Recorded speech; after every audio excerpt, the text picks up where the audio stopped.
Hello, everybody. How are you today? Let's get this camera adjusted a little bit. Hi. We're here, we're queer, we're ready to do some stuff. Got the music, got us in the zone. All right. Sounds like it's gonna be a good day. What's up, Anansi?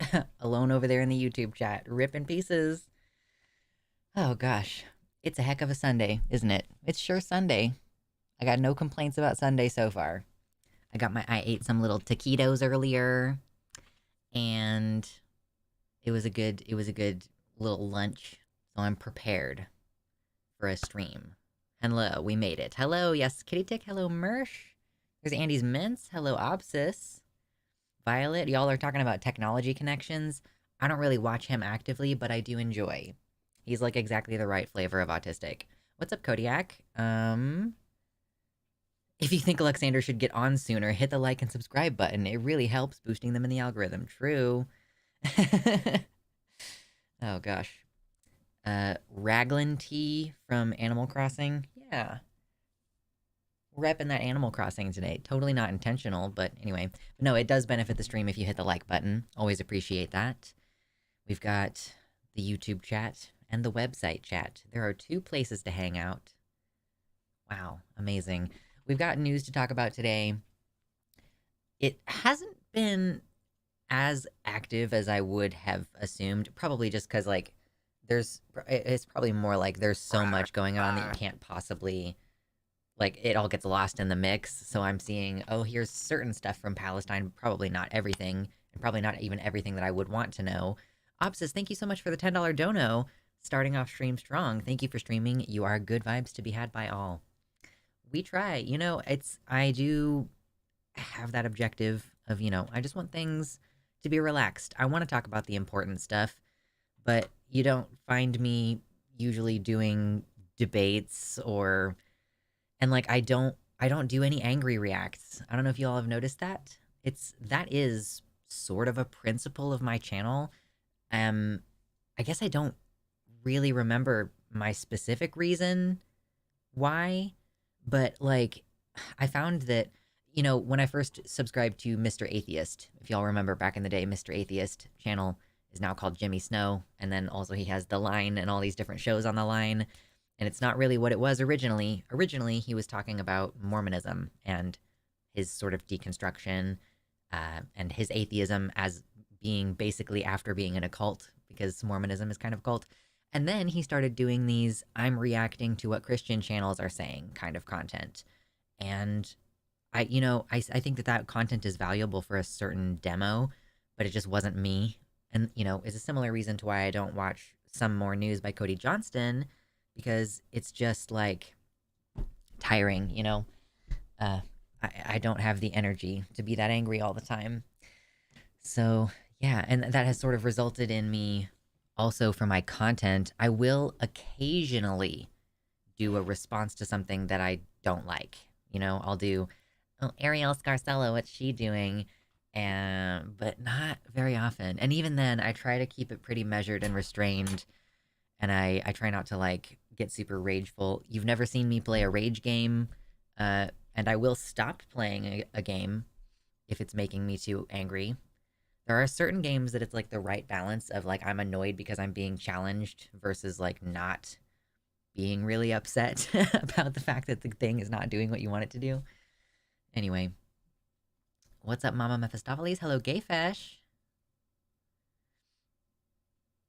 Oh, thank you, Nuvenol. I think I wear this type of shirt pretty well. Yeah.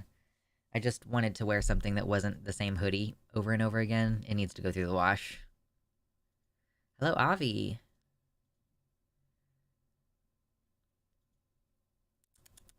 I'm watching your start at 2 times speed, so I will be caught up in a few minutes. Nice. We just had some music, as usual. I probably should go through the YouTube library and find some more music just so there's a little bit more variety, but it's fine. It's fine. Has there been any good news this week that I should know about? Has there been any good stuff? I posted on my YouTube community page asking what folks are most looking forward to this year. I would consider that to be also good news.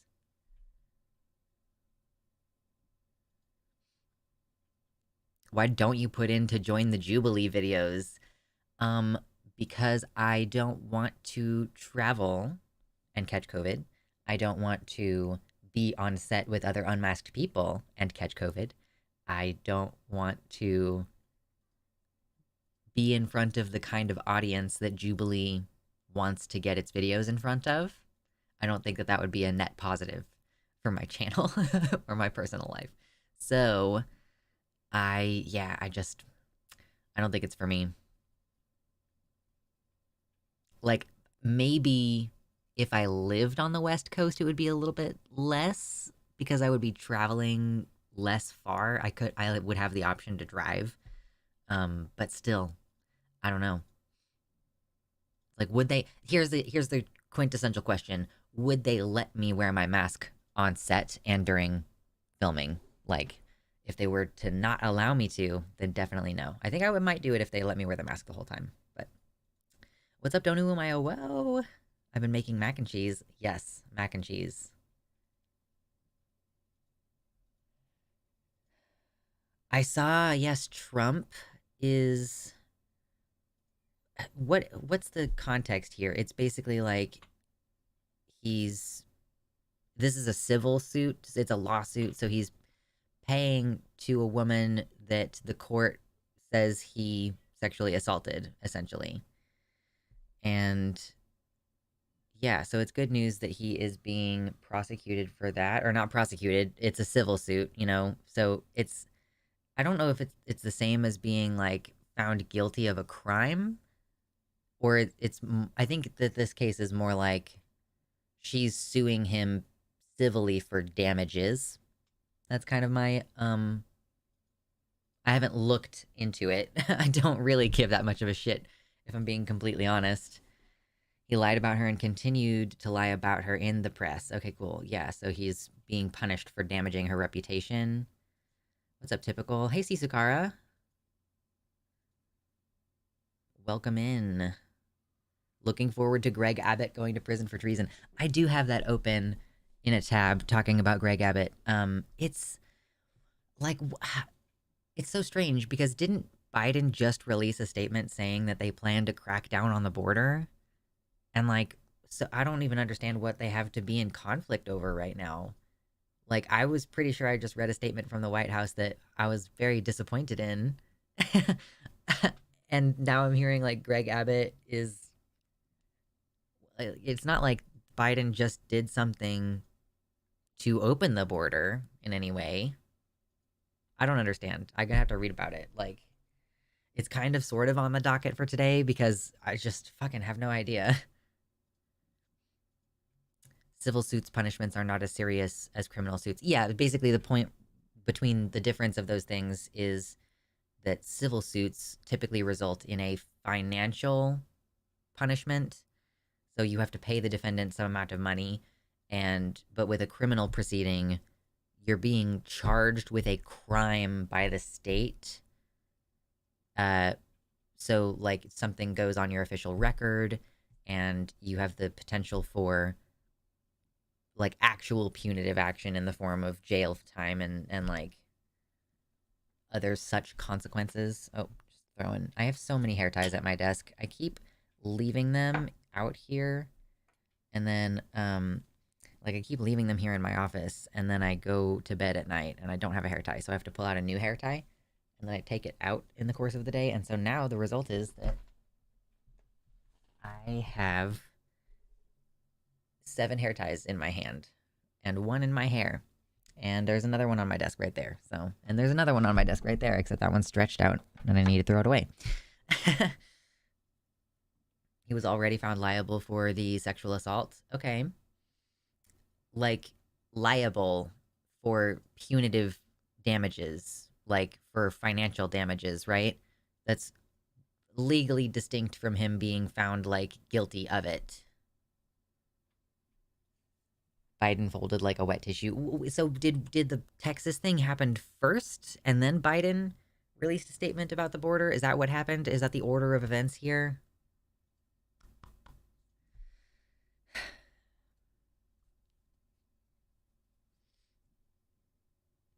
In this case, this woman had an easy win because Trump had basically already lost, and then ignored the ruling that told him to stop talking about her publicly. Guilty of defamation, but not rape. Okay, cool. Yeah, that makes sense. Fomenting a treasonous revolution is a crime punishable by, yeah. So the thing is, I mean, we're gonna have to just see how that shit goes. I have no idea if there's gonna be any treason charges for the insurrection thing.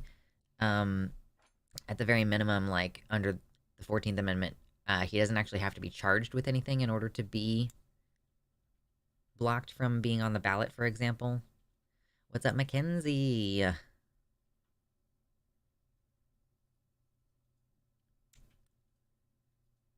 Amen, Angelica. Republicans should just leave us alone. What is their problem? This is the thing that I've been screaming about recently. I did briefly entertain a troll in the chat. We don't usually do that, but we did. And, you know, he was going, oh, there has to be some compromise that trans people should be reasonable about. And I was like, yeah, the compromise is that you leave us alone because we've been using the bathroom of our preferred gender for since before I was born a few decades ago. So, you know, it's an invented problem. Hair ties litter my apartment. Yeah, I probably should just take some of these ones off my desk and put them on my bedstand. Problem. But, yep. So definitely good news that he has been at least somewhat punished for some of the bad things that he's done. Good lord. Let's see.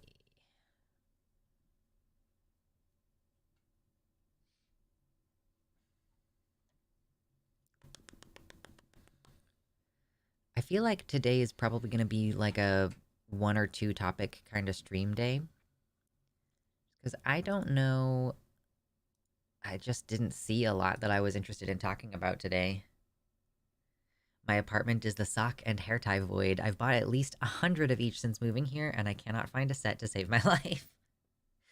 Ski masks, too. Yeah. I keep my laundry stuff, like, fairly contained.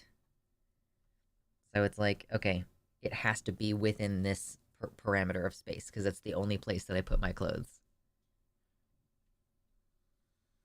I'm good at losing socks and gloves.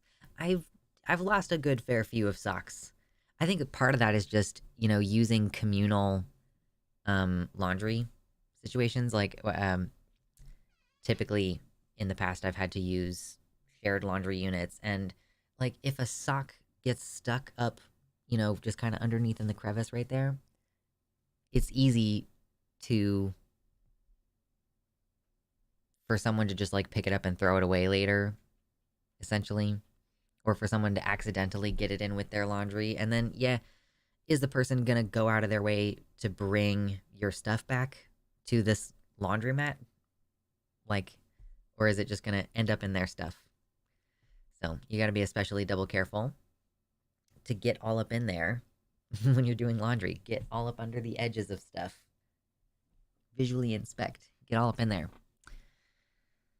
Ooh, thank you, Ramya, for liking. Don't forget to like, folks.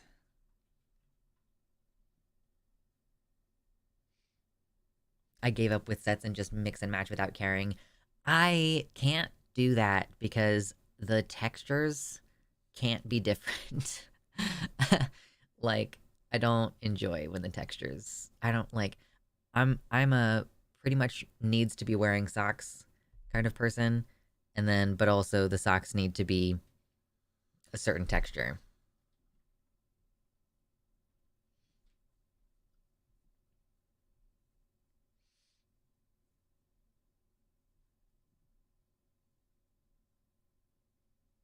I mix textures but different designs. Oh, I mix like textures but different designs. Okay, fair enough.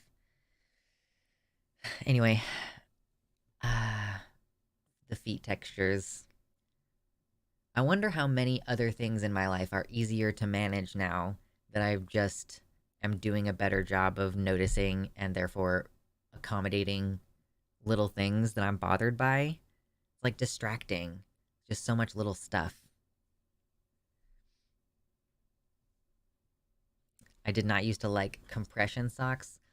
I don't like that compression wear is supposed to be good for POTS. I don't want to. So I basically am doing every other kind of type of management of my POTS.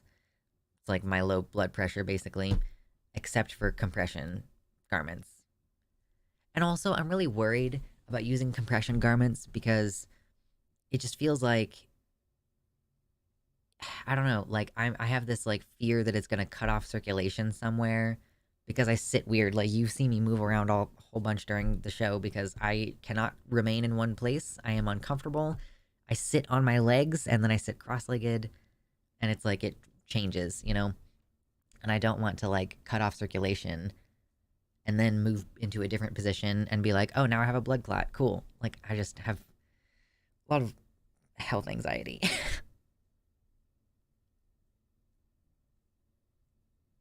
What's up, Jira? Welcome in. Biden is already a conservative. He does conservative things. Republicans then accuse him of being a radical leftist, and Biden thinks he can appease them by being more fascist and caving to what they want. They will still call him a radical leftist. He's so determined to court the Republicans for some reason that he has become a spineless worm working against his own base. I mean, I don't think I can disagree with you on the broad strokes. Like, it's like I don't understand why he is catering to the right wing on literally anything. Like, it feels terrible to be so profoundly unrepresented in the government, you know? This is part of why I'm sort of tapping out of it and not paying as much attention. And like, I'm not as heavily invested in the outcome of this election because, yeah, I just like, what do you literally none of my opinions are being represented, but I'm being accused of having some kind of disproportionate power over the government. But like, there are so many leftists across the country. Like, not even okay, so I'm a registered Democrat because I want to be able to vote in the primary, right? And I am super not represented even as a Democrat in Kansas because I'm in Kansas. So how many Democrats registered are there across this country whose vote for president just makes no difference, right? And then, like, as a leftist, you basically just are invisible. You know, there is no representation of the idea that we should have like an increased tax, like significantly increased tax on the rich, like I don't know, like 100% tax above a certain amount. Like I basically essentially think that there should be a maximum income above which 100% of it goes to taxes. Like there's no representation of that. There's no representation for the idea that one single entity should only be able to own like a certain number of properties. Like you shouldn't be allowed to own hundreds of residential units and profit off of all of them. That's not reasonable.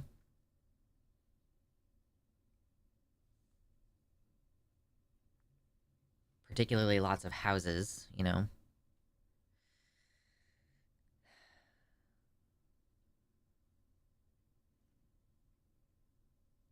After Jan 6, it seems like the Democrats would definitely not worry about what the GOP thinks. There is no reasoning with someone who wants to violently overthrow you and even start a civil war if they could. The idea of appeasing them does not calm them down. However, that's what the Democrats think, it seems.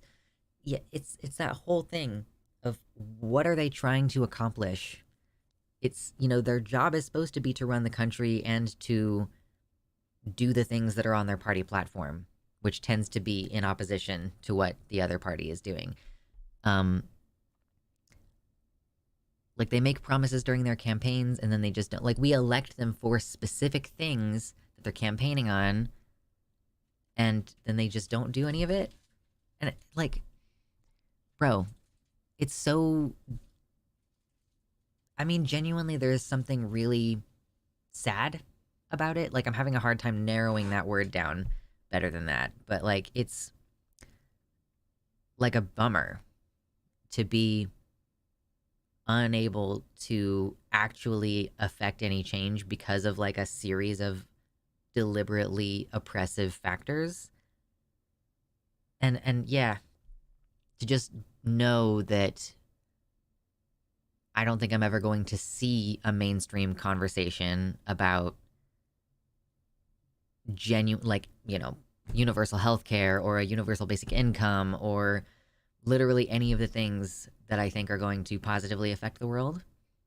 And that's just social level policy. Like that's not even talking about the climate change. Like, yeah, I guess everything else is easy to feel pretty hopeless about once you completely and fully accept that neither the Democratic Party nor the Republican Party are going to do anything to stop climate change. So you're just like, oh, well, okay, yeah. You're not going to do literally anything that matters if you're able to look at that problem and go, yeah, we're not going to deal with that. I think it's a simulation and we need to crash it by voting in Trump. Oh boy, that would be fun. Have you ever read the graphic novel Radical? It does a great job of showing how hard it was, even on the local level, in a Democrat majority to get housing reforms passed. The system is structurally broken in favor of the housing industries, even when in theory the people voted in are progressives. Yeah, when you look at how the Biden did the student loan thing, it definitely seems like he's losing on purpose. If he wanted it done, he could have just done it. Instead, he picked a route that allowed the Supreme Court to stop it, like they obviously would. Yeah, and then looking back again at this whole Senate parliamentarian thing, and so there has been zero conversation about, like, minimum wage being increased, and inflation is dramatic. So, I just, oh man, it's just easier not to think about it. I've been finding myself falling more into eco-authoritarianism and kind of hate it. Ooh, I am very interested in what you mean by eco-authoritarianism. I have never heard of that specific thing, like, put that way. I've heard of, like, eco-terrorism, obviously, but I've never heard of eco-authoritarianism.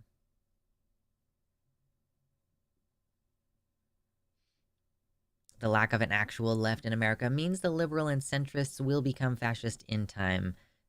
Yeah, I don't even know what to do about liberals.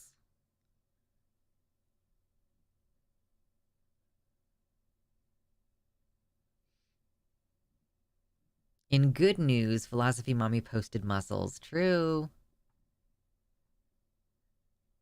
Oh yeah, this is not a new picture, but it is a good one, you know? It's Abigail. She got the muscles. I am really looking forward to getting back to the gym, which I'm waiting until I go on my soon vacation, basically. I've been still pretty much busting my ass getting a bunch of editing done so that I can schedule out posts for a week or two, and I'll take probably about a week and a half off of editing and streaming, and then I'll come back. But I'm gonna wait to go. Basically, I'm like, oh, I should use that time that I'm normally at the gym to go ahead and actually finish getting caught up. Decided I'm gonna up my gym regimen to 4 days a week. Nice. Nice. That's what I was doing. But when I go back to the gym, I'm gonna be only doing cardio for a little while because it turns out that at least when I'm taking estrogen, it is quite difficult to lose, like, to reduce the amount of fat on my body by working out, like by weightlifting. So I am gonna switch to doing cardio. And then when I'm at the target for that project, I'm going to switch back to working out normally, probably, and bulking. Like, for my body, at least, bulking and cutting do kind of need to be separate processes. Because mostly what I accomplished by trying to do both at the same time throughout December was just, I was just hungry a lot and was not building muscle. So there are a lot of really strict rules in the back end for advertiser-friendly content regarding how you talk about weight loss. So that's why it might seem like a little roundabout and stilted when I talk about it because, yeah, you have to be very careful about how you talk about those things because they are imitable behaviors. You know, even if I say, oh, I'm focusing on health, there are plenty of people with eating disorders who trick themselves into thinking that what they're doing is healthy. So you have to be really, really careful. Yes, Abigail. Sweat.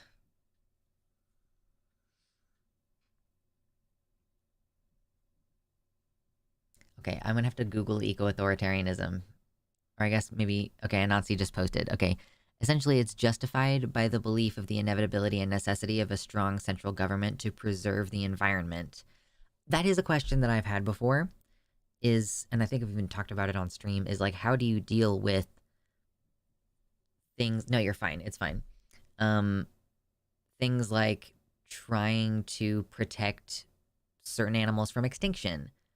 How do you do that without like a central governing body? It's doable, I'm sure, but it would just be probably kind of difficult.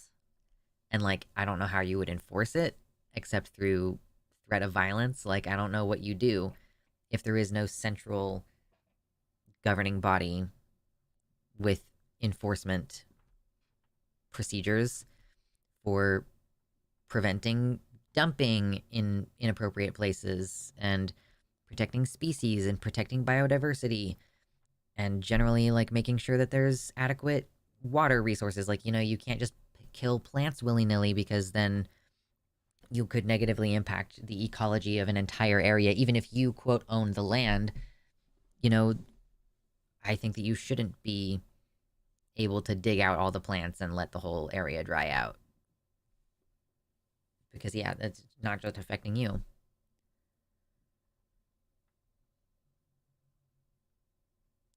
The biggest issue with ecofascism IMO is that it only works in a world where internal corruption to rise in the ranks doesn't occur. Yeah, I don't know how exactly you would propose to do that government system. Like, how is that governing system going to actually be, you know, is it parliamentarian? Is there like a two-party Congress system? Whatever, you know, so many different variables. Eco-fascism is not the same as eco-authoritarianism. Okay.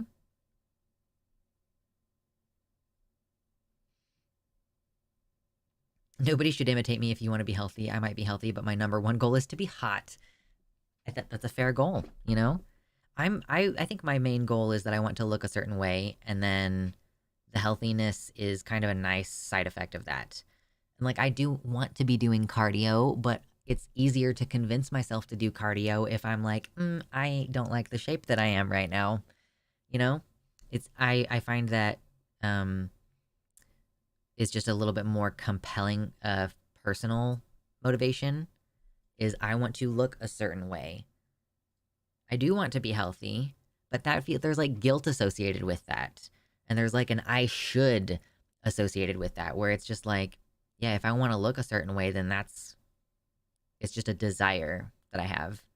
And I can justify following through because it is also healthy, you know, so I can justify my gym membership even during the 1 month where I'm not going because I'm getting enough of a benefit out of it when I do go that it's like, okay, whatever, you know, like they got my money and I wasn't physically there, but it still has been benefiting me since I have been not working out the last couple weeks.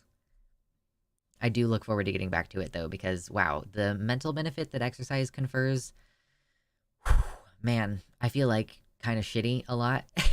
And I think that a lot of it is just because having that activity, the physicality of it and the mindfulness aspect of it and the like just being with myself doing something for myself, it is hugely mentally beneficial and yeah, I look forward to getting back to it. I'm just working super hard right now to make the schedule work. Oh god. Definitely feel better myself when I exercise regularly. Yes. Jira says Indigenous land defenders have been protecting ecological diversity by proxy by forcing governments backing off from pressure by the indigenous land defenders, sometimes through protests and sometimes through armed struggle. So is that basically like what we would have to do if there wasn't a governing body? Like, we're just gonna have to be like, hey, yo, we're gonna go take your shit from you if you try to cut down these trees or whatever. Like, I don't know. We're gonna like chain ourselves to the trees.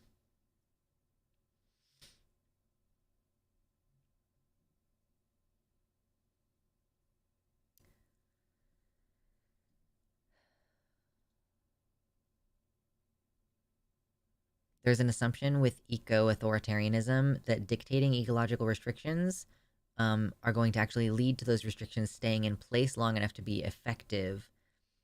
Like under capitalism, governments claim we are doing well with climate change policy, but saying the policy will happen and it actually happening are very different. And when information is restricted to those in power in authoritarian systems, third party checks and balances to prevent corruption often can't exist. Ecoterrorism, in the way that is currently defined, isn't necessarily unreasonable in cases like First Nations autonomy. Yeah, that definitely, that part makes sense to me. But I guess, yeah, I don't know a lot about the ins and outs of authoritarian governments. I like understand the urge to dictate that the ecology is the highest priority. Like I understand the impulse to just say from the top down, we're going to force people to prioritize the health and well-being of the ecosystem in balance with human needs, as far as we need food and like places to exist, essentially. So it's like, how can we do that in combination with respecting the ecosystem? Like, I get the urge to want to force people to do it, but it's like, how can you do that? I don't think, you know, I certainly don't think that authoritarianism is popular. So it would be hard to get people on board without a huge threat of violence, essentially.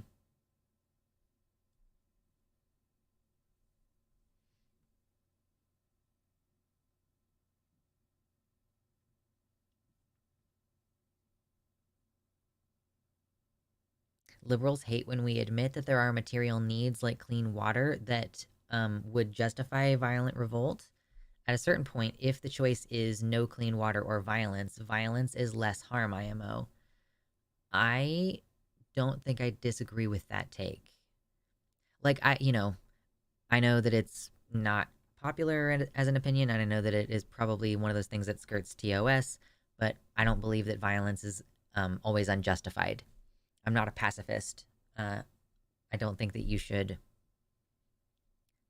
I mean, and also the definition of violence is stupid because why is it even like, if we were to go and dismantle forcibly some oil drilling equipment, for example, why is it that the death that's occurring as a result of fossil fuel industry, that's not considered violent, even though it is harm and even though there is death involved? But then the people who go in and dismantle the property are called violent, even if they aren't harming any people in the process. It's not like they're blowing up an entire building full of employees. It's like they're even in instances where they're simply standing in the way of equipment, that has been portrayed as violence. So, you know, so like violence is reactive, and I guess like a pacifist does believe that retaliatory or like violence to stop further violence could be acceptable. Like, I think that some pacifists could agree to that, that it's not that their belief is to say that violence is never acceptable, but that it should be done in reaction to a violent thing. But yeah, the thing is then that you can be gaslit into believing that animals and people across the world dying from climate change, you know, and its many spiraling effects, as well as directly from exposure to fossil fuels and byproducts thereof.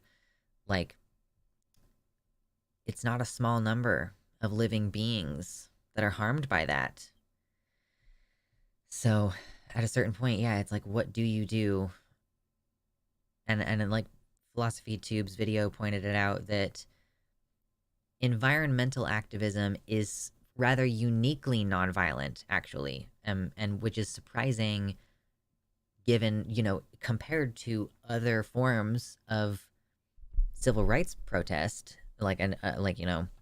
other forms of protest for change, as well as due to the scale of the problem. Like, it is super weird that people violently revolt over individual black folks getting hurt or killed by the police, or like versus the I mean, I guess kind of unfathomable numbers of lives affected by something like climate change. Maybe it is because it's easier to respond to harm on an individual level. And once you get to a certain scale of harm with the climate, it's like, oh, wow, like you genuinely kind of short circuit and can't wrap your head around how broad it is. And then, I've been watching some videos about climate change recently, and they give examples of, here's just one situation where a species that isn't even a keystone species are ones that, like, by how they live their lives, they impact the ecology quite a lot in an area. Like beavers are a keystone species because they build dams, and then that really dramatically changes and provides habitat for different kinds of animals, So even species that aren't keystone species are affected. And it's not until you, like, a certain number of those different stories across different scales and across different timelines, it eventually you start to realize, like, yeah, this is a problem beyond, like, a lot of the other issues that we're dealing with, frankly. And we really, really, really, really need to refocus on it, and it's just not going to happen. Anansi says, no eco-terrorist attack has ever hurt a person. Even the ALF and ELF haven't hurt anyone. They make that a core tenet of their actions. Yeah, I mean, yeah, again, environmental activism is very, very nonviolent as far as harming people.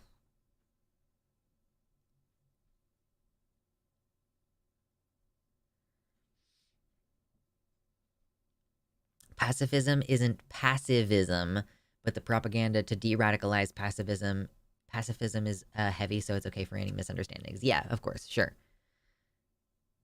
Yeah, why is it not portrayed as self-defense? If capitalists are harming us, they're like shortening our lives and harming us.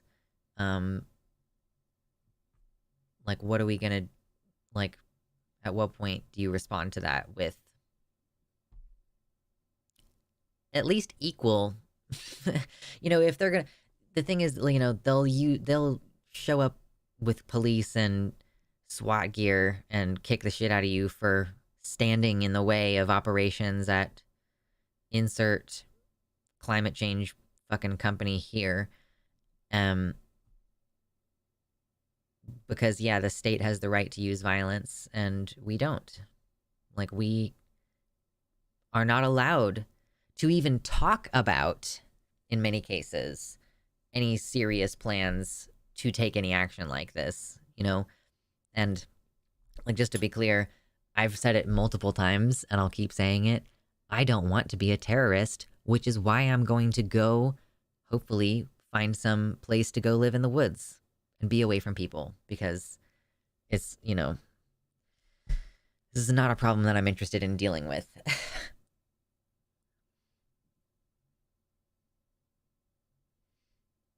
Eco-terrorism in Canada has had casualties.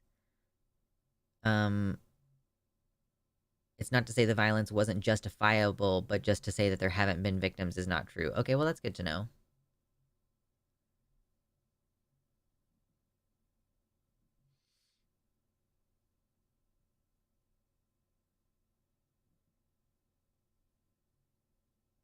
I remember from a documentary I watched a couple of years ago that there are turtles around Australia hatching almost entirely as one gender because the gender is set by a difference in temperature in the sand. That's one way people don't expect that climate change screws things up. Yeah. So here's an interesting one that I learned recently. Hit the like button if you enjoy fun facts. Fun facts climate change corner with Luxander. So in places where there are these pine trees, if conditions are more dry for them than usual, which they often are, because just it's, the dry season gets longer in places like California and up the coast there. So the trees are not as capable of making the resin and sap that they usually would. And the resin and sap is a defensive measure against certain beetles that are trying to eat the pine trees. So if the trees, due to dry conditions, are not able to produce as much resin to protect themselves, then they are being eaten by these beetles more. So essentially, like, the beetles are thriving in the changing conditions, and they kill the trees by just, hollowing them out, essentially. And then those trees are very easy to light on fire, essentially. So it's not just that, oh, things are so dry that's why we have all these wildfires. It's like a cascading effect of things that you would have no idea about, like, unless you started actually looking into it. And yeah, like, how does that impact so many other animals down the line here? What's up, Padfoot Sam?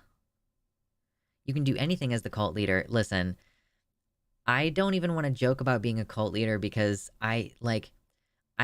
sometimes you witness things in the community and you're like, these people genuinely are acting like they're in a cult. So I feel like I can't even joke about that because, given that cults are started around personalities and there are people in leftist spaces and other YouTube spaces and stuff like that who behave like a fucking cult.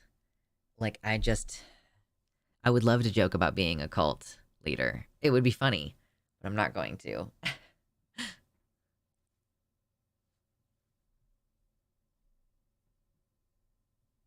Listen. Oh my god, where's my water? Ooh, drink water, babes. There are going to be lots of cicadas. Whoa, I forgot that happens sometimes with this water bottle. Yes, there's like two different broods that are going to be hatching this year. It's a 17-year brood and a 14-year brood, I think, and they just usually don't sync up like this. I'll be the cult leader if you don't want to. True. What if it was a cult built on arguing over everything? I think that, yeah, the water bottle hasn't been touched in a while. It's because it has a straw. And if it's closed when I stick the top on, then it has just like air inside the straw. So that's why.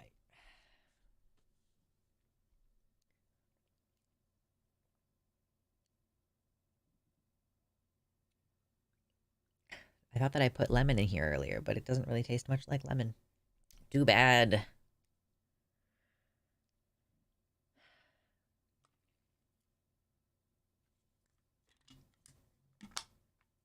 The cultish groups I've run into online and elsewhere seem to all be far right-wing and into conspiracy theories. Yeah.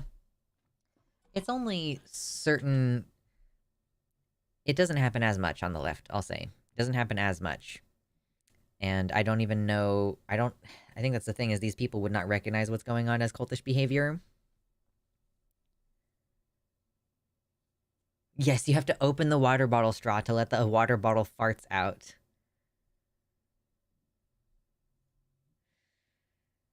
Why does my vote ballot say February 27th? Isn't the primaries in November? No, the primary is... So the primary votes are coming up, and the primary is you get to choose who is on the ballot of the Democratic or the Republican Party.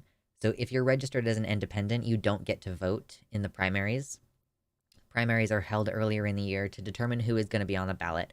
So in my case, like I'm a Democrat, registered Democrat, and I could hypothetically try to get someone else to be president, to be I could try to get somebody else to be the nominee besides Biden, although there isn't like a meaningful, workable alternative to Biden for the Democrats. But so for the primaries for the Republicans this year, they are going to have to go checking to see, oh, okay, well, is it going to be Trump?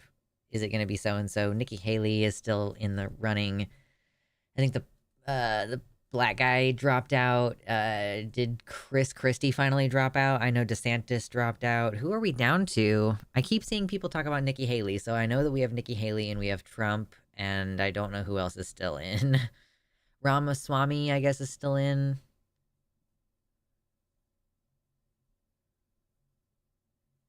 Marianne and Dean both say... Oh, Vivek dropped out. Okay, good.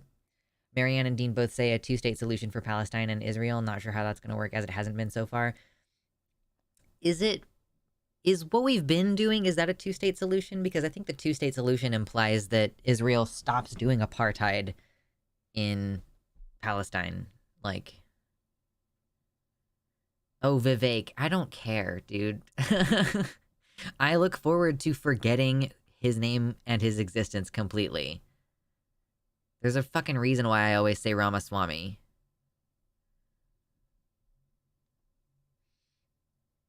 Okay, so he dropped out after Iowa.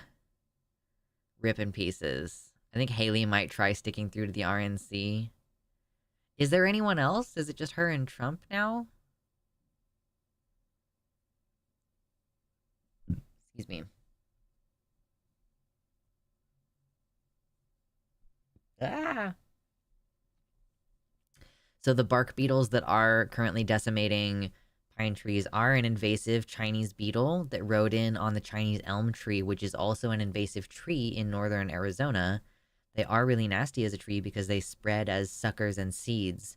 Basically an impossible to kill weed that messes up ecosystems, basically, and has a variable root system involving a deep taproot, as well as a very broad umbrella with attached root systems. Oh shit, that sounds like it's fucking impossible, yeah. You'd have to, like, really poison the hell out of it to get it to stop. Trump and Haley is what we're down to. Trump is angry that she's hanging on.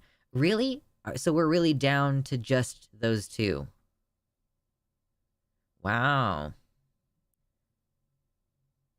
Haley has the Koch network money. They probably want to have a dog in the race if Trump's... Yeah, that's kind of what I was thinking. They need to have someone else if Trump goes to jail, or... God forbid if he died.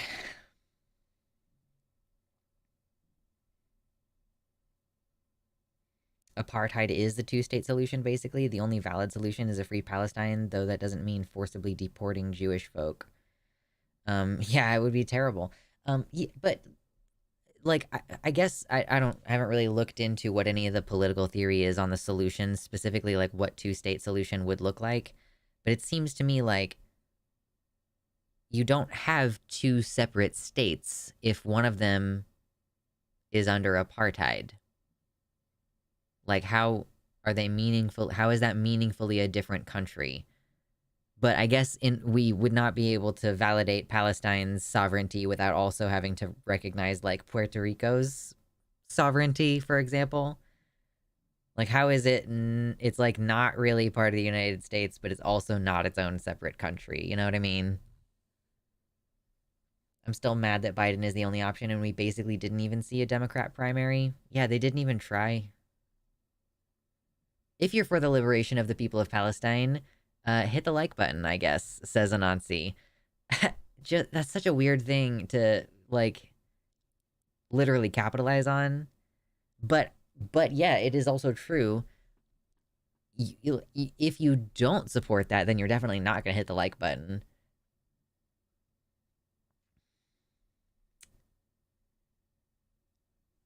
I'm just really hoping that Trump doesn't win. Yeah, thank you, typical. That's kind of what I'm saying. Apartheid happens because there is one state. Two states would mean a free Palestine. It would have to be a separate thing.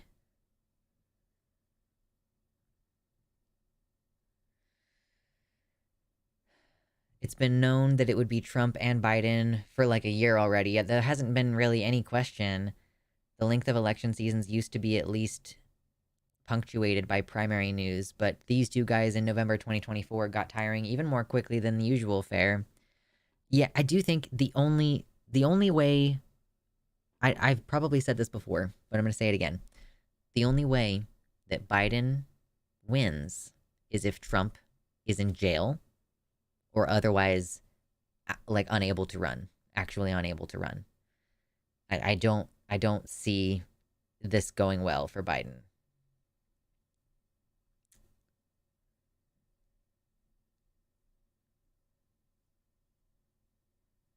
Sadly, the plan right now seems to be Israel is going to kill all Palestinians and then move on to everyone in Lebanon. Yeah, I don't really see it going any other way.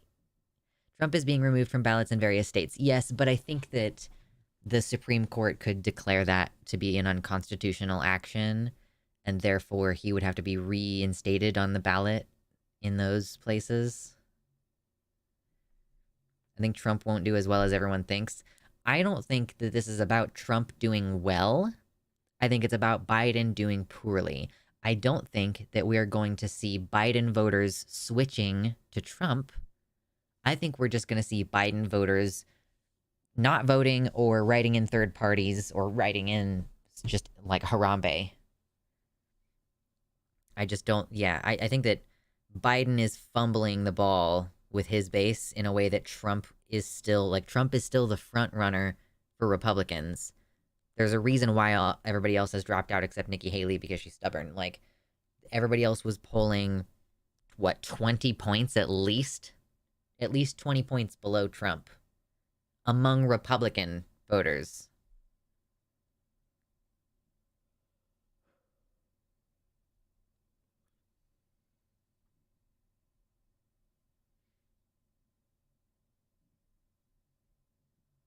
If Trump is in jail, he can still win and pardon himself. Unless the Supreme Court does it too late and there is no time to put him back in. Yeah, maybe. I don't know. Yeah, genocidal campaigns have famously always stopped after reaching their stated goals. They always stop at the place where they say they're going to. They say that they're going to eradicate all the Jewish folks, and then they definitely don't continue on and target gay people and trans people and Romani people, and yeah.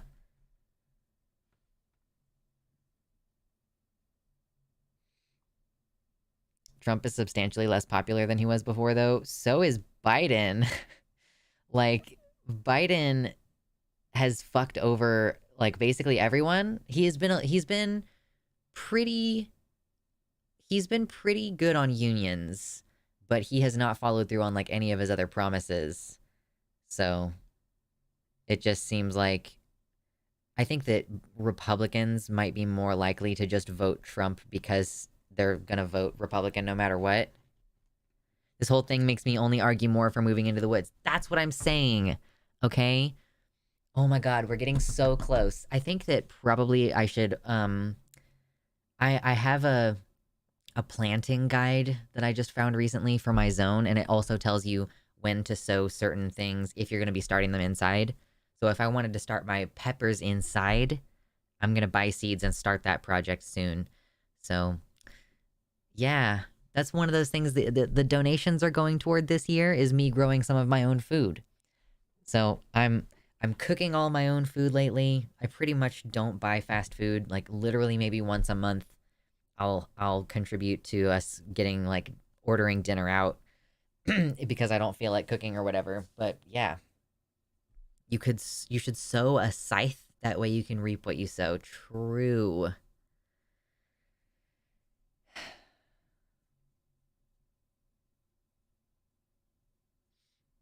We need a progressive in the Dems like now. Going to the center doesn't cut it anymore. Yeah, I was lamenting earlier, and maybe you missed it, and Uncom, that uh it's really disheartening to just have no representation as a leftist. Like, pretty much nobody holds my political beliefs who's in a position that they can actually change anything. If I don't just drop out and move into the woods of PA before the end of this year, it'll be a miracle. Listen, if you live in PA, they're making a point there of like some of the queer folks that I know are trying to bring more queer folks there because it's relatively inexpensive and like it's not totally hostile and it'll remain relatively stable.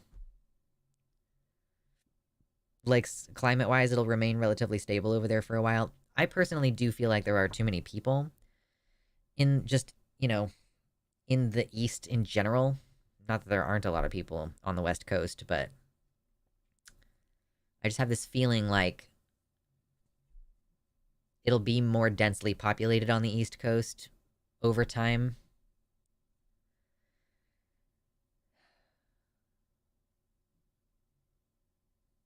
Yeah, Cenk as a Dem candidate doesn't really do it. Also, he's like not a US born person.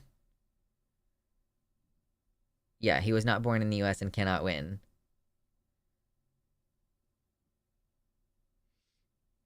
Yup. Ooh, Jules in the YouTube chat says that they started their own channel and will include survival tips. It's gonna be hot. I have a second channel also.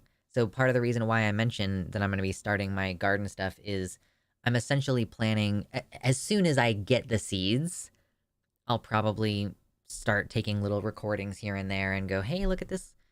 I've got this going on. And like, maybe it'll just be initially on the Patreon for like the $1 members or something.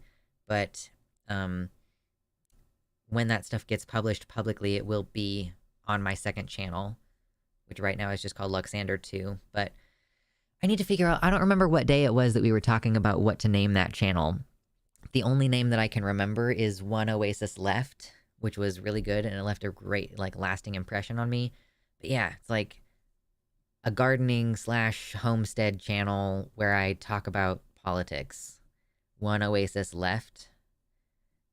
Like, man, that really, I was like, damn, that's good. And I don't remember what was the day that we talked about it, so I would have to go through and find it in the stream transcripts. I may have found land, but it's near Lake Thunderbird in Oklahoma. I would not recommend buying land in Oklahoma, but, you do what you can do. Agree with there being too many people in the East. For example, Lancaster County, which is the most productive farming county in PA, it still has about 50K in 500K in population. Holy cow. Anansi says it's actually 57K though, so maybe I was right when I misspoke. Luxander, because it's about the end of society. Yeah, but I don't want my name on it. You get so alienated from your name when it is the name of your channel. Like, I have changed my name. Like, I'm going by Lux less when I'm talking to people who actually know me. Like, for the purposes of this channel and you all, I'm still Luxander because that's the name of the channel. That's the name. It's like Vosh, You're not going to call him by his real name unless you were like his friend. So, oh, the city is 57K, but the whole county is 500. Okay. Yeah, so in Lancaster County, which I'm assuming you mean is in PA. So yeah, it's the most productive farming county in PA, and it still has a population of 500,000. So yeah, I want to be further away from people than that. Ah, I remember Penn Jillette on his podcast years ago saying, my name is now gibberish to me. Oh no. Yeah, it's rough. It's rough. Ah, I have good news on seeds. Managed to successfully germinate 2 of my jackfruit seeds, and I'm very excited to grow my tree with a beautiful twisted trunk. That's exciting. I have never eaten jackfruit, so I don't know if it's any good, but I'm so glad that your tree is sprouting. Yeah. Anansi, yeah, it's not a huge increase in the last 50 years, but what I'm saying is there's already a lot of people up there, and I also think that a lot of people are going to move up there as the lower south becomes less and less hospitable.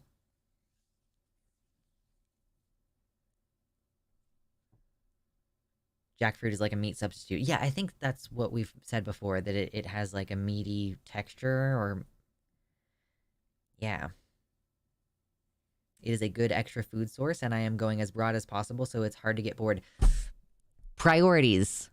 Kitty Tick. Oh, by the way, we just hit 50 likes. Thank you very much. I appreciate that. But yeah, I've heard from folks who have had repeat COVID infections and who have lost their sense of smell or taste, or like a dramatically changed smell or taste sensation. Those people are like, life is not worth living in the same way anymore. And it is one of those things that people look forward to the most, is their smell and taste coming back.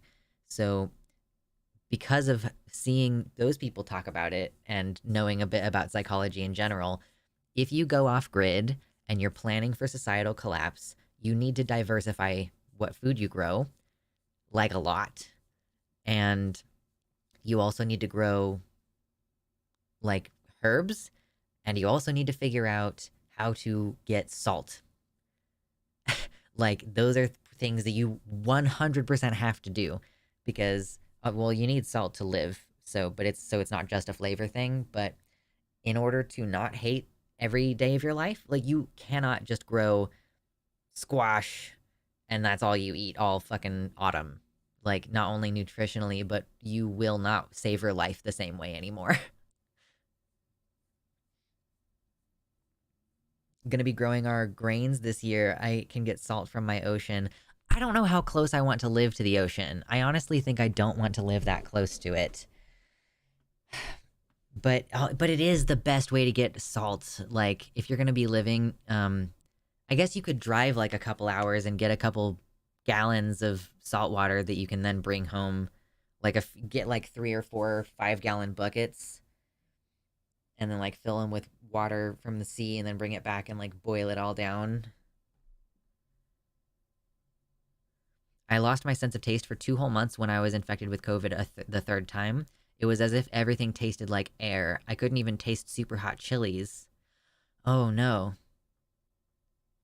We don't call them red peppers, by the way. The super hot ones, we don't call those red peppers. Red peppers refers to red bell peppers usually. But yeah, so I understand that you couldn't even perceive the capsaicin, which tells you that you had pretty serious nerve damage or brain problem. Like, yeah, because it's like the nerve receptors and then your brain processing the nerve receptors stuff. Spend the day evaporating water on the beach. That's, I guess, like, yeah, I guess it gives you the excuse to stay at the beach all day. Do you just boil it? Like, take a black tarp to the beach, make a shallow angled trench, lay the tarp in it, and pour seawater on the tarp, and then fold it so you create like a little oven, and then it's gonna boil up in there. It'd be a good time to challenge a friend to a who can stand more ghost peppers challenge. True.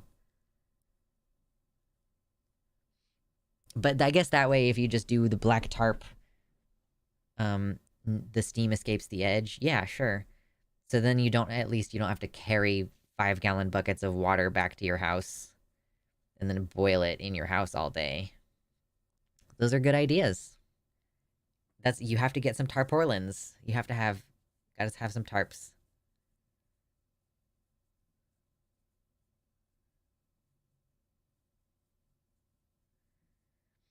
And then you do clean the salt at home. I don't know how you clean salt.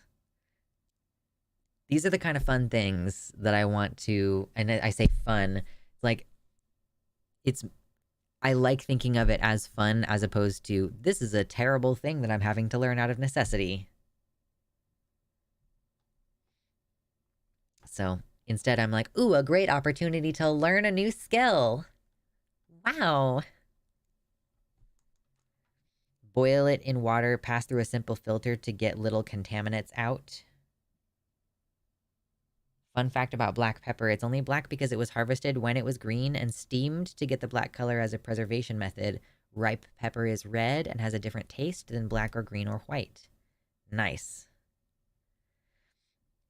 I think Deegan and I were talking about it, and he was like, you should just buy a lot of black pepper and stockpile it rather than growing it, because if you Like, it doesn't take up that much space, basically, was the argument. But I think that the thing is, how many things are you stockpiling? And, like, you will run out of space. Like, I would probably want to stockpile, I don't know, underwear. Just as, like, maybe underwear might be a good thing to stockpile.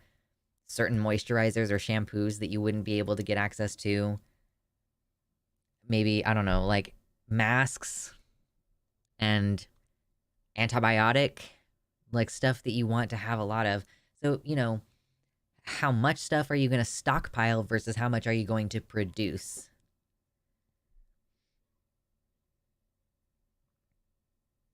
A peppercorn bush is perennial. It's one plant and you harvest it annually.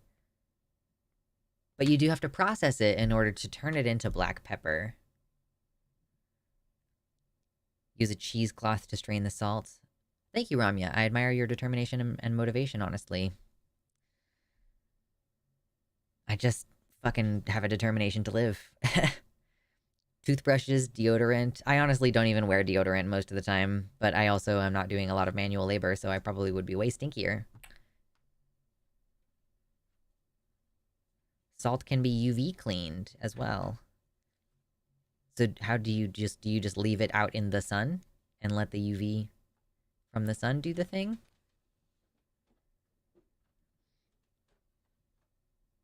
What you definitely don't want to do is stockpile gold.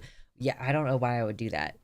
Like, what the fuck are you gonna do with gold if, like, people need food? Like, I don't know, you can't chew on it. I broke my electric toothbrush, but I'm not sure of how to dispose of something like that. It is pretty unclear. I think because it has, like, a reusable battery in it, you should technically, like, contact a battery recycling something or other. True, if society collapses, salt is going to be far more valuable than gold. Like, how do we... You gotta make sure you got your salt production.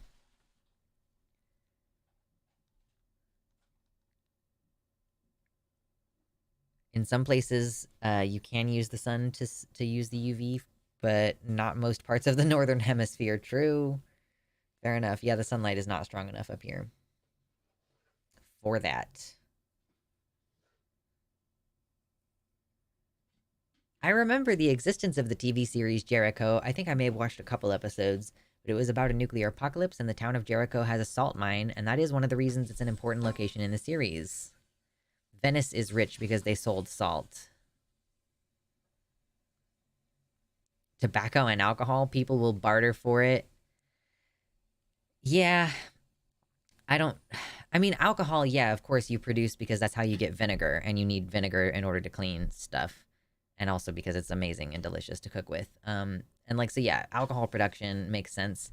I don't think that I would want to grow tobacco, though. I feel like that would be a waste of resources that could be producing something that I would much rather have. Jericho was the show that got me into this. Oh, gosh.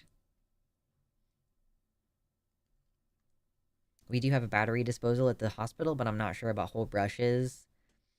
I would call the municipal recycling center, probably, and try to figure out what they want done with it, or, like, look at the website. Or, like, even, you might even just Google, like, where to recycle electric toothbrushes. Wars have literally been fought over salt. Gandhi did a lot of his peaceful protests and stuff to get the rights to the salt from the British. Salt is so good, and it's really good for you unless you have high blood pressure. Tobacco can be used on wounds. Oh, is it like an astringent, maybe? Is that why? Roman soldiers were paid in salt. That's where the term worth his salt came from. It's also where the term salary came from, because sal means salt, and they were being paid in salt, so that's what their salary. Wow. Growing some raw tobacco is good. Binding the leaves to a bad bruise can help it heal faster and reduce healing time for broken bones. This is... Who was it? Was it you, Kitty Tick? I don't know if it was you. Someone in the chat was like, I'm a literal herbologist. Like, in the sense that I know how to medically use herbs in this way. Because, you know, a lot of medicines are just herbs that have been concentrated and chemically boosted, essentially. So it's like, it's not as though eating the regular plant would have zero effect. It's just that it wouldn't have as much effect as taking modern medicine. But that doesn't mean that the premise of the herbology is wrong. The natives would use it that way, smoke cannabis, and then use tobacco for medicinal purposes.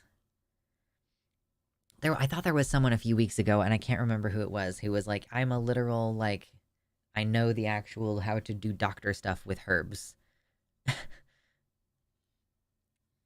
I have pretty deep internal knowledge in a small library. That's fascinating to me.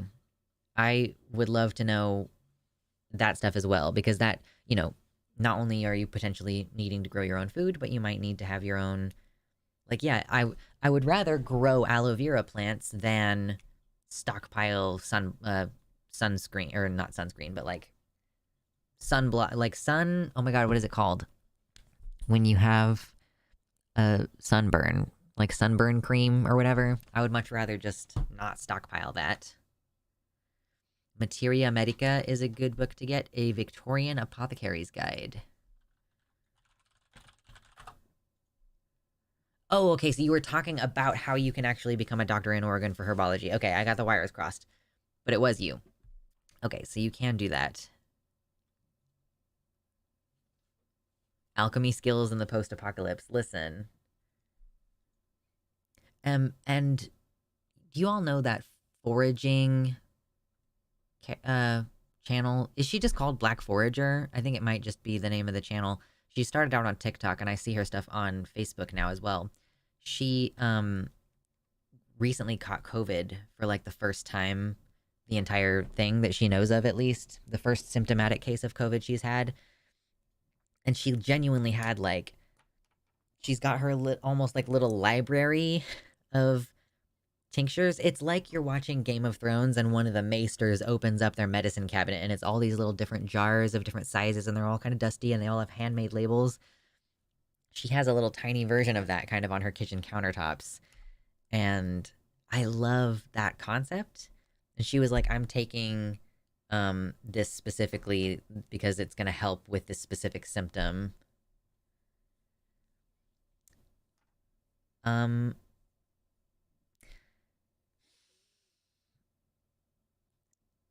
I don't need any more plants right now. I genuinely am very, very appreciative of the offer to send me some aloe plants. I don't have space for any more plants right now. I really had to think about it and was like, no, I don't have the space for that. My plants are in like a little area. And I did recently get a couple more plants that I didn't need. And I still like need to repot a lot of them. So I need to actually take care of my plants and spend some money on them. It's so unfortunate when your plant hobby suddenly costs money again. Like I have so much fertilizer. It's gonna last forever. I don't need more fertilizer. But when you need to bigger pots and you need a new light bulb and stuff, that shit costs money. And it's been something like 2 months that I've been putting off doing all these plant things. Oh my god. Donations for the plants to help take care of my plants. Thank you.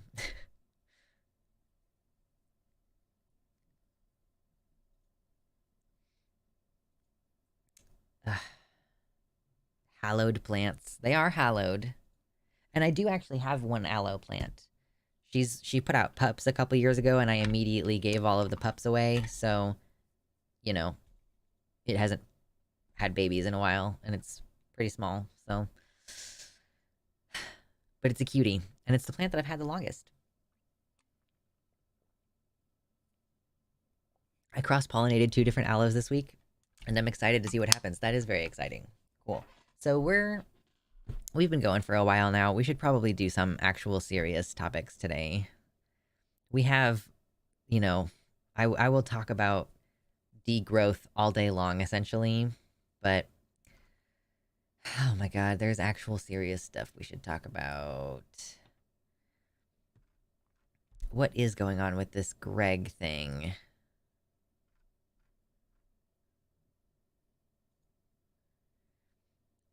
They don't grow fruits, but they do flower. So they flower, and well, so I guess, yeah. Do they have a fruiting body, or do they just have flowers that then turn into seed heads?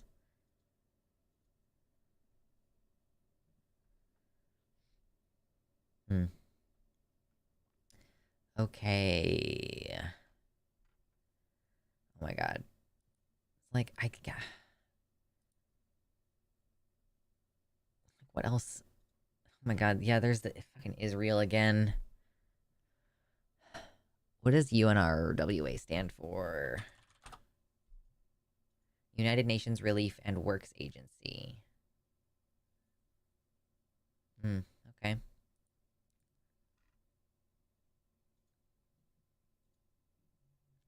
Ooh, okay, I do want to show a positive thing. Should I make this? Should I do like an actual segment and then like include the positive thing about Palestine in that segment? I don't know. I don't know. I'm not gonna do a bunch of segments today. I'm just gonna like talk about stuff and do the one main segment, I think. This Texas discourse is the most dumbass thing ever. 26 states malding because immigrants exist. They just have seed heads. Okay, cool. Um, yeah. So I have this tab open about Texas, and then how did they respond? Did I retweet the statement? Yes. We could do with some positivity. I agree.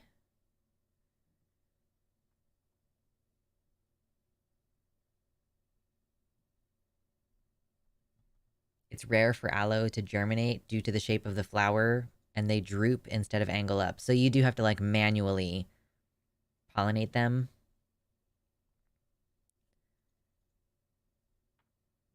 That kind of makes sense. So basically, like Texas. So the Supreme Court sided with the Biden administration that saying that federal border patrol agents were authorized to remove the razor wire installed under Abbott's orders near the border city of Eagle Pass. So this was like they're putting razor wire in the water and there are like literal children getting caught up in it as they try to cross the river. Volunteers have been working, blah, blah. The call for more volunteers is a part of a showdown between the state and the Biden administration over the issue of the border. Biden argued that the razor wire restricts Border Patrol agents from accessing parts of the border. Abbott, meanwhile, is slamming Biden for, quote, reckless open border policies. This is what I mean. It's like nobody's calling for an open border. I want an open border. Maybe I want freedom of movement. Where's my representation in this shit ass government? um, Biden argued that the wire, yeah, the Supreme Court. Oh, so Abbott tweeted that the wire is a quote effective deterrent against illegal border crossings. He said we continue to deploy this razor wire to repel illegal immigration. So he's basically saying like I am planning to defy this court order.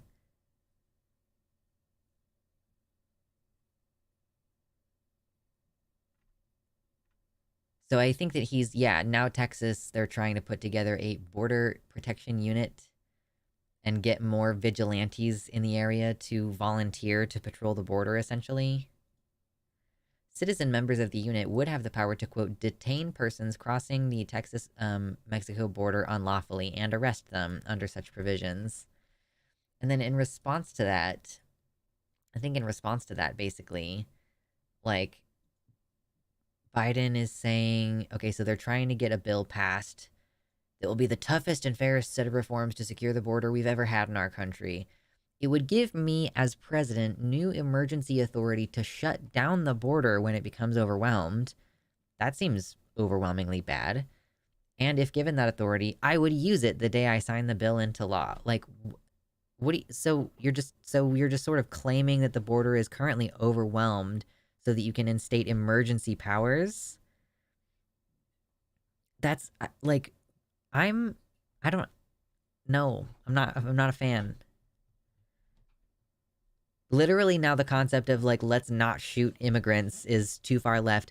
And, like, keeping in mind, y'all, if these people are applying for asylum, you have to be on US soil in order to apply for asylum. You have to be in the country that you're applying for asylum for. And, like, they keep closing these, like, there have previously been more facilities taking in these people to process them, and they've gradually been shutting those down, like, defunding the process of getting immigrants legally set up in favor of blocking them from even entering the country in the first place.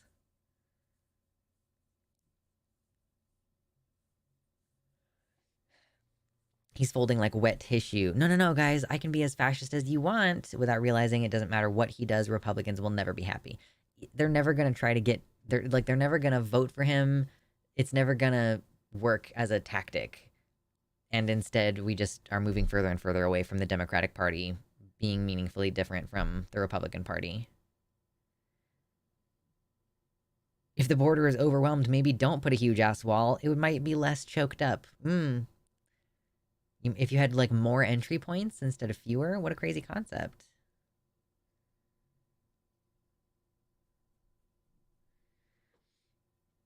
Okay, so he says, further, Congress needs to finally provide the funding I requested in October to secure the border. This includes an additional 1,300 Border Patrol agents, 375 immigration judges, 1,600 asylum officers, and over 100 cutting-edge inspection machines to help detect and stop fentanyl at our southwest border. So I guess, you know, at least he's calling for an expansion of the, like, asylum officers aspect, but he also wants a shit ton more Border Patrol agents, which are basically cops. Like, is essentially border cops, so... That's... It's dumb. It's dumb, it's dumb, it's dumb, it's dumb. Okay. There, we talked about Texas. Cool. Oh yeah, I was gonna show a positive thing from Bisan. Bring me the Twitter.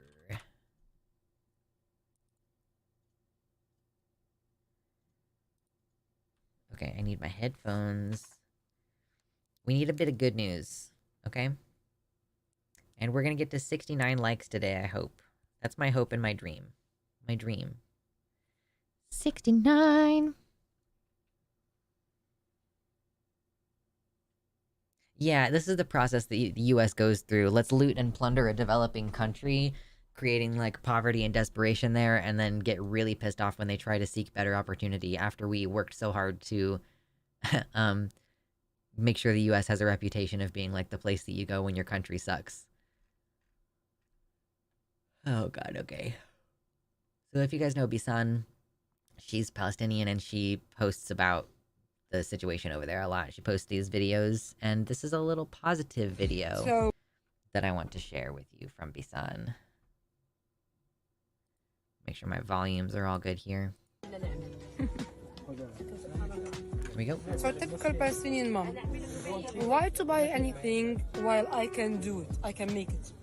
So this is the mom before, in, during, or after the bombing, making pizza, making burgers, making donuts, everything is inside the home. She was like saying, oh, typical Palestinian mom, why would I buy it when I can make it? Literally, like, making donuts at home, and even through to now, making donuts. What do you do to adapt and feel better? It says she works all day, and as a result I get tired, and I sleep right away at night, so I don't have time to think of this situation. We do the best we can for our kids. I made them rice pudding, I made donuts. Bisan says, you made donuts, and look at that. Look at all the donuts. I made sweet dumplings. We do whatever we can with whatever we have in our hands, whatever we have in our hands. Do the children feel better? Mom says, yes. These things, when the child finds them, it makes them happy. This woman is saying, yeah, we have to light a fire every time we want to cook. We're eating twice a day. It all requires a fire. Things are very expensive here. Firewood particularly is very difficult to find. They've been burning books I just read, like, someone was selling books to burn for fire, and they were like people's PhD theses and stuff like that. Like, it's more valuable as something to burn so that you can cook and eat. The donuts look amazing. I know, it's incredible. So here's another, yeah. All our time is about lighting fires, cooking and feeding these little ones. It's exhausting, and we're not just saying it. It is literal exhaustion. It's a bitter life, a difficult life, one we never dreamed of. God willing, we will be relieved and we will be able to return. Oh, these kids are so cute.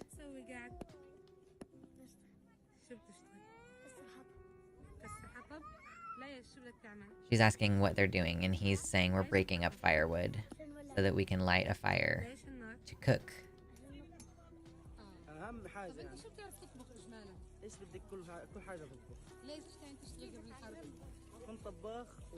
This guy was a chef and a barman before the war, and he is there cooking some...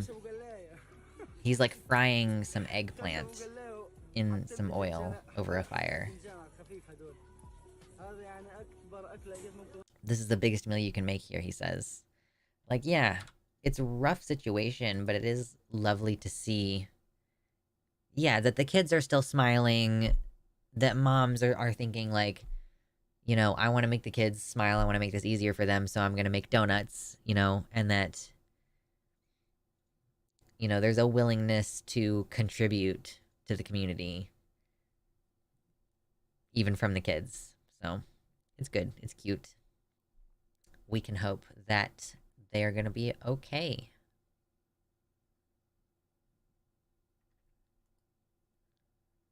I appreciated that. It's like, it's good to see the humanity in the people, even outside of the context of the tragedy that they're experiencing, you know, that you can be, yeah, exactly, that you can see the positive relationships that they are maintaining, and that they're still just folks trying to do as best they can with what they have on hand.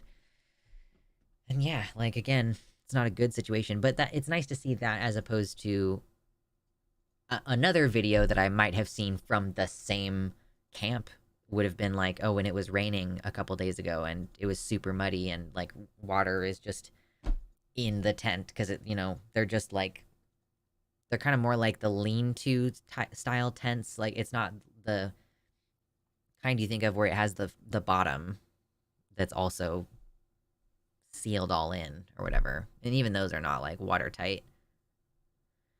Yeah, it takes a lot to keep going in those circumstances. I have a lot of respect for Bisan, because, yeah, what she's doing is really hard. Excuse me. Ah. Taquito burps.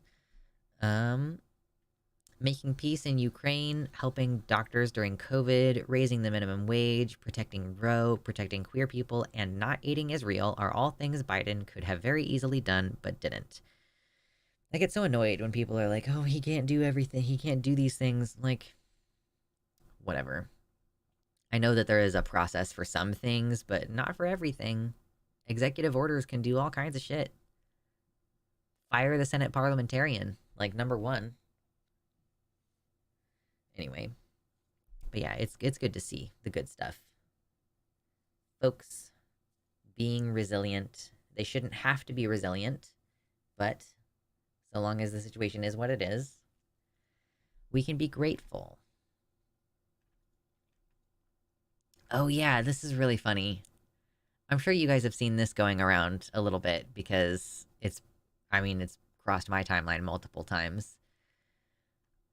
I guess, should we watch? No. I don't think we really need to watch the whole thing. We can watch the tidbit at the front and then move on. I'm gonna drink some water before I do more stuff.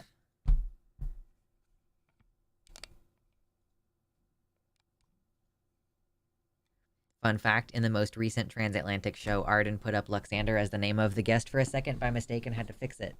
That is a fun fact. Yeah, I haven't been on the line in a couple months, so that's good.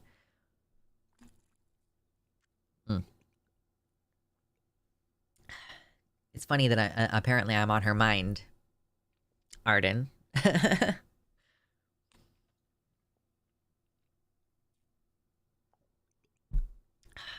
is delicious. Okay. We love Gen Z and their response to the work. I don't know anything about you, but I know Trump and Biden,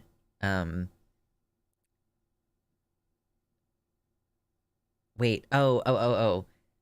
If I could press a button to out a random Luxander viewer in the White House, I would.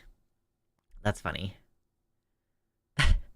Just find out which of them is watching. If only I was American. Yeah, fair enough. Oh, could you put... Oh, you want to put a random Luxander viewer in the White House. Okay. Yeah, that was a rough sentence. Okay. I do want to react to this video. Okay, let's bring this over here. We're gonna put this volume up. We're gonna make sure the volume is good over here. When asked to come in for an 8 a.m. meeting, my Gen Z new hire said, "Ugh, sorry, I can't make it. I have a workout class. Should this be allowed?" Okay, that went by really quickly. A Gen Z new hire who said, I can't make the 8 a.m. meeting because I have a workout class. The way that she phrased that kind of makes it seem like they're just deciding not to show up for work one day. Like, why would you schedule your 8 a.m. class if you knew you had work at 8 a.m., right? So I think the initial way that she phrased it, and I think that it might be actually one of her employees. And yeah, so I think that the way that she portrayed that made it seem like much more frivolous, but we'll get some more context on it.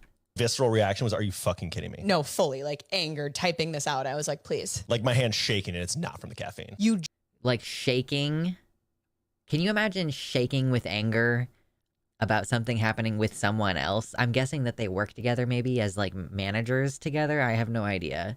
Just started this job. I don't give a flying shit about your workout class. Also, an 8 a.m. workout class is too late. Workout at 6, maybe 7. Hi. Yeah, Natalie. Okay. So we can talk about this more later, but I'm going to address this now. It was made very clear during the interview process that the working hours for this position is between 9 to 5 p.m. Eastern time, and I am on Eastern time. I made that very clear with HR because I have commitments outside of work. I go to the gym, I work out because I care about my health.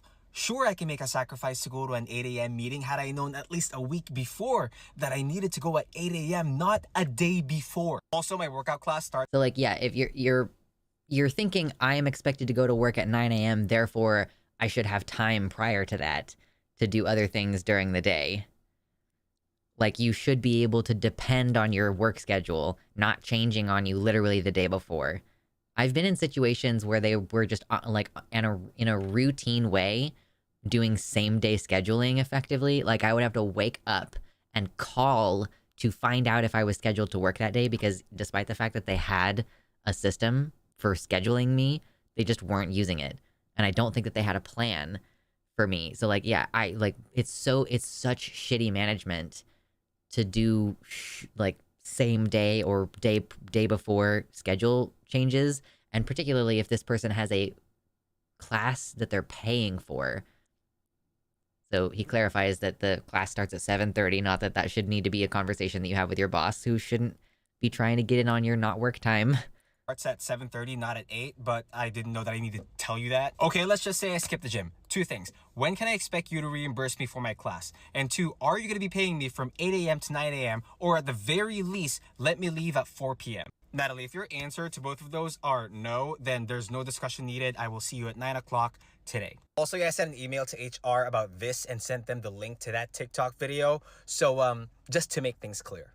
When asked I think that, like, basically that is the guy. Like, I think that she is talking about her employee and that is him. He saw this clip go viral and is like, by the way, this is unprofessional of you to be airing out in public in the first place. Like, I you know, that's what you would expect a bad boss to say. Yeah, like, I don't give a flying shit about your 8 a.m. class. Like, you have a new hire who made sure during the hiring process to establish, okay, you expect me to be there from 9 to 5, right?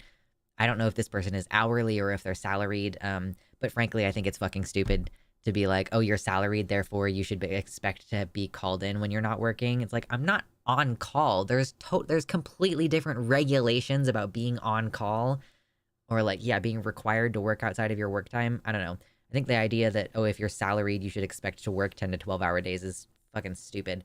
But whether he's like, I guess that is a thing that makes a difference to some people in this conversation. If he's salaried, plenty of folks would say, no, yeah, you of course are expected to come in early. Like, no, that's how you get screwed. That's how you, as a salaried person, end up with a lower hourly rate than someone working an hourly job. I've had managers who were, in practicality, making less money than me because they were working so many hours a week. Like, I have been making more money materially than my managers, given how much, like, time we were putting in. And she didn't have time to, like, de-stress in between shifts and things, you know, like, it was, you know, really negatively impacting her. But yeah, it's just, it makes so much sense. And, like, the other question, again, of, are you going to reimburse me for my class? You're telling me the day before, as opposed to, you know, they just immediately push the boundaries. You have a new hire who made a point to say, you know, I'm going to be at work from this time to this time. I want to make sure that I understand what my responsibilities are because I will not be working outside of those hours. Just having that boundary of, I will not be working outside of the hours that we have agreed upon. And for you to then immediately try to push that person's boundaries and go, yeah, actually we have an 8 a.m. meeting. Like, okay, how about the meeting is at 9? Or you send me an email. And again, are you going to reimburse me for the class that I'm missing? And are you going to adjust my work schedule so that I'm not then coming in for like an 11-hour day? So there was a time I got a phone call at 5 p.m. to tell me to go work at 4 p.m., not the next day, but the same day. Was that a phone call from someone who is not even in your same time zone? I feel like that it would be really, really, really hard to get it that wrong unless you were being called by like an assistant manager, or not assistant, like a regional manager who lives elsewhere.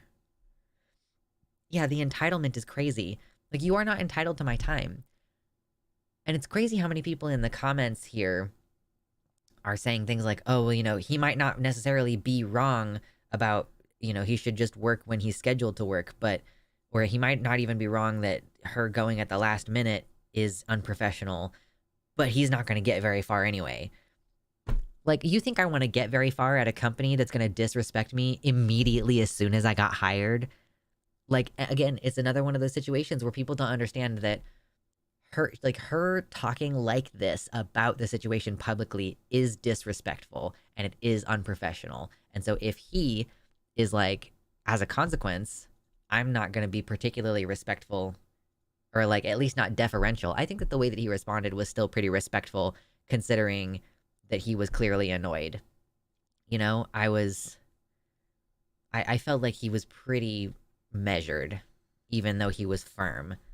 So I got fired from a job once for not going into a 9 a.m. shift. I was not contacted about until 3 a.m. when I was asleep. So they contact you literally 6 hours before your shift, and you maybe were not even gonna wake up until at like 10 a.m. And so, yeah, then you get fired for not coming in. Like, no, I don't think you can do that. I mean, you obviously can, but I don't think that it's acceptable, and we shouldn't accept those conditions. Like, it is super stressful to never know when you're going to just be called into work, or to wake up and not know if you're going to be called to work that day. Like, okay, I would like to, like, I want to be able to plan. I'm not even saying like 6 weeks in the future. You know, I'm not trying to get that much security in my time, but the night before, if I'm going to sleep, I want to be mentally getting in the zone for what I'm supposed to do the next day. When I am going to sleep on Saturday nights, I'm thinking about this show on Sunday. Like, I'm planning. I'm like, God, I actually have to actively shut my brain down and be like, no, I'm going to deal with that tomorrow. but I'm already thinking about the show. And like, what are we going to talk about? And what kind of vibes are we going to do? And how much longer before I get to take my break? Like, what am I going to talk about during this show? Is it going to add too much to my workload to have even more shit to edit? You know, like...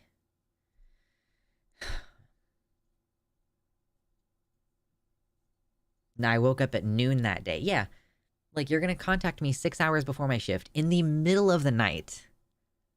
And I'm assuming, you know, you were called into a shift at 9 a.m., which means you were not working overnights, so there should be no expectation that you would answer your phone at 3 a.m. And what, do they expect you to wake up at 6 a.m.? Like, yeah, it's... To come in for an 8 a.m. I want to be in the zone. My Gen Z. Shush. I want to be able to prepare and not have to wake up and be like... I mean, you know, for certain jobs, it's also... If I look the night before and I'm not scheduled tomorrow... but I know that I could still be called at the last minute, then I still have to wake up as though I'm going to work tomorrow. You know, and that's the thing about, I think, why there are certain restrictions about jobs that keep you on call. Like, there are different structures regarding that type of labor because, yeah, like, it's the fact that you're thinking about work all the time, even outside of home, because it could just happen at any time.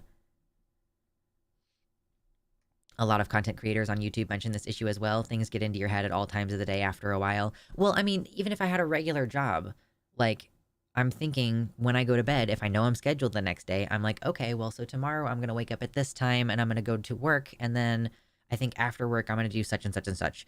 So if I am not scheduled, then I should have the freedom to go, okay, tomorrow I am not going to work. So I am going to do such and such and such throughout my day instead. But if you're like, if your schedule is just kind of being determined day by day, then yeah, you just kind of, you go, oh, okay, I guess I have no idea what I'm doing tomorrow. I guess I'll wake up and like, at that particular job, I frequently had to call or text my bosses in order to find out whether I was working that day. So it's not even like I'm waiting for a phone call tomorrow. I was literally having to go out of my way to ask them if they had work for me because they weren't scheduling stuff consistently. It was like really frustrating.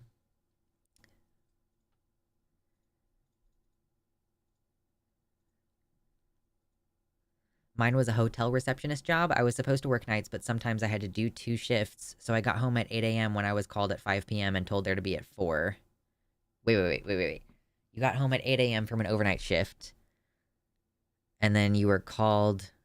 you were called at 5 p.m. to be there at 4. Yeah, that doesn't work. It doesn't work that way. By the way, we've decided that we're putting you on for the 4 o'clock shift today. Like, well, you're an hour late. Sounds like a you problem.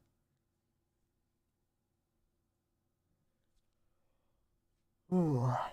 But my goal is, speaking to what Ramya said about content creators letting things get in their head all hours of the day, my goal is here for the next couple of weeks. I'm going to keep my nose to the grindstone for the next few days and try to edit as much content as I can. I really only have like a little bit left compared to like the whole scope of how much I usually have left, you know? Today is 28 and I'm editing something. Yeah, oh my god, I'm perpetually 2 weeks behind. So I want to crack it all out, edit that stuff, get it get it scheduled to publish, and then I'm going to take a little bit of time off streaming, only a week or 2, and then when I come back after the vacation, it should just be like stream, and then the next day I'm able to edit everything. Boom, because then I won't have a backlog of shit that I haven't edited, and then I'll be able to schedule that out for a few days, and then I'll stream on Wednesdays, and then it'll be another Thursday's a hardcore editing day, and then that means that Tuesday can be a day that I don't do any work for the YouTube channel, and Friday can be a day, and Saturday can be a day that I don't do any work for the YouTube channel so that I can focus on other stuff. As opposed to right now, where I kind of have to work on it a little bit every day. And I'm just trying to bust my ass and do this to get a vacation. Don't you just cut things into segments and add Patreon credits? Doesn't seem like you do much more editing. The thing is that I have to go through the whole thing. And, like, I don't, sometimes I have segments that I didn't have a clear beginning or end to, but I still want it to go up on the channel. Like finding where I begin and end the segments, which I've started using trigger words to be like, okay, here's what I'm going to search for in the transcript to find where it was, right? But so it is like in a regular politics stream, a lot of the time I'll have at least 3 clips of like different segments. Today I'm only planning on having one that I'm actually going to put on the channel, and it's the one in the title, which we'll talk about in a minute, right? So yeah, but like, so each time I stream, that's like 3 or 4 videos, and I also have some stuff that I've been putting up on my second channel. So there's like some decision making with, you know, where exactly am I going to begin the clip? Where am I going to end it? Should I include this section? And then throughout the clip, sometimes I make little asides to chat that I don't need to have in a video that's going up on my channel. Like, there are 2 very different flavors being on stream versus like the videos on the channel. So yeah. And yeah, like cutting out the pauses and stuff, getting the pacing right and things, it takes more work than you would think. And I'm frankly busting ass and doing a lot of it, and it's very successful right now. I just am also a couple weeks behind because I have a hard time being like, oh, I should just not post this video. I'm like, God damn it. The whole point is that I want to post all the segments. I edit all my porn collabs. Shit's hard. Lots gets left on the floor. Yeah. And then you think, like, it's not just the editing itself. It's also that I have to come up with ideas for what to Photoshop for the thumbnail. I have to come up with the title and, like, how am I going to market this video? And then actually the upload process and, like, setting up everything and getting all the info, going through the process of making sure that it is advertiser friendly. I also have to edit out my cussing. So it's like, that's another thing that takes a lot of extra time sometimes, depending on how much cussing there is. So I'm trying to cuss less during the actual streams, so that I don't end up having as much to edit out during the editing process. So yeah, I don't edit my cussing and it never seems to get hit. Bigger channels get hit more easily on that kind of stuff. I don't edit any of my lower tier cussing anymore, but if I say the F slur, like the F word, or if I say any slurs, or if I say like certain words, like PDF file, I try like have edited that one from now on. And yeah, then there's the whole identifying shorts aspect of it as well. And then that whole editing process is also fairly time consuming because sometimes I'm like, okay, this is 1 minute and 30 seconds and I just want to cut it down to get it just below that 60-second mark. So that takes time and a certain eye for detail as well. And then setting up the captions and all that junk. So it's frankly a pretty multifaceted job. And yeah, it's time consuming. And I have other responsibilities.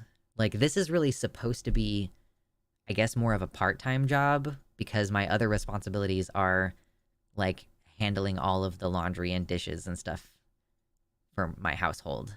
And so, yeah, like I have other shit that I need to do besides just editing all fucking day and like all that goes along with editing. What about asking for idea suggestions on your Patreon and or Discord? There is a suggestions page on the Discord server, but what do you mean? Like idea suggestions for what we should cover on the show? Or what do you mean? What kind of suggestions?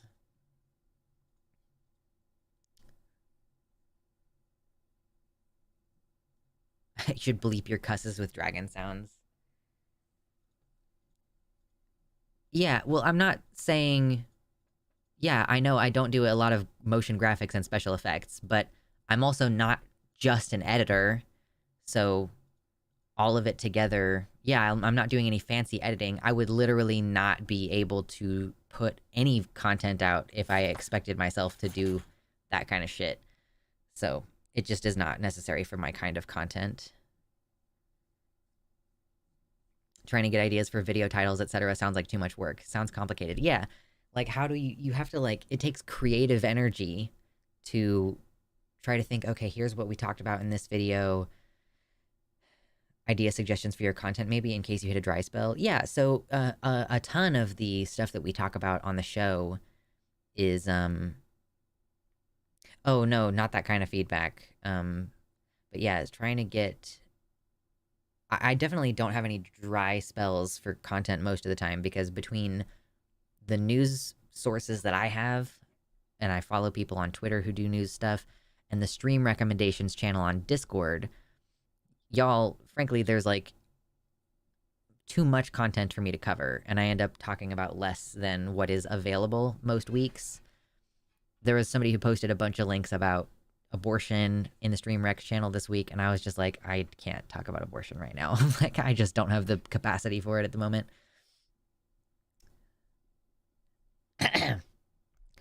I do have some ideas for stuff that I could cover during some slow weeks, I guess. But yeah, no, it takes creative energy to figure out titles and thumbnails and stuff. Here's a little fun moment example. Rowan. Okay, I want to look at her YouTube page as well. Maybe you should use more of your stream time to cover stuff. So what I'm trying to say is, I have too much footage. Like, like, if every single stream I cover 3 or 4 topics, with the way that I've been doing things, I end up falling way behind. So if I use even more of my stream time to cover more stuff, I just have more stories, you know? Later, Jira. Yeah. And I you know, I want to hang out on the stream. I want it to be a chill time. This is like the one part of my job that is less stressful. Like, it's actually relatively enjoyable to stream with you all, and that's because I can just break away and start talking about linguistics or whatever. And then, yeah, once I'm caught up, it'll be good stuff. So Rowan Ellis posted a tweet a couple days ago asking, how would you title this video? So there's a new video essay coming out. It has something to do with lesbians and cheerleaders in movies, right? So she's trying to get people to help pick a title. This first choice: The Unlikely Paradox of the Lesbian Cheerleader. 2. The Subversive Power of the Lesbian Cheerleader. 3. The Sapphic Obsession with the Lesbian Cheerleader. And I looked at these titles, and I was like, I voted for number 1. You can see my vote. I voted for The Unlikely Paradox of the Lesbian Cheerleader because I saw the Subversive Power is still good, but it's like, you know, The Unlikely Paradox of the Lesbian Cheerleader has a more likely to appeal to a broad audience kind of buzzwords. Subversive Power is going to hit on that feminist audience a little bit, but the Sapphic Obsession, that terminology, is going to reduce the audience for this video dramatically, regardless of what it's about, you know? And lo and behold, here's a video of hers from a month ago that got 300,000 views. And the video, The Sapphic Obsession with the Lesbian Cheerleader, has been out for 2 days, and it only got 40,000 views. So, yeah, it's like, I'm sure that this title probably works with a certain subsection of her audience who maybe even watched the entire video, but for a channel that is capable of getting like 100,000 views, 300,000 views on other videos, like, this is a pretty dramatic underperformance. And it's because of the title. Like, I genuinely think that that's the main problem with it, as far as clickable clickable things. So yeah, stuff like that. You gotta, like, and I actually I got a little tip before I started the stream today. For a lot of my YouTube shorts, I have been, clickability. I have been, oh my god, my brain, I hate that I can't think straight. It's fucking annoying.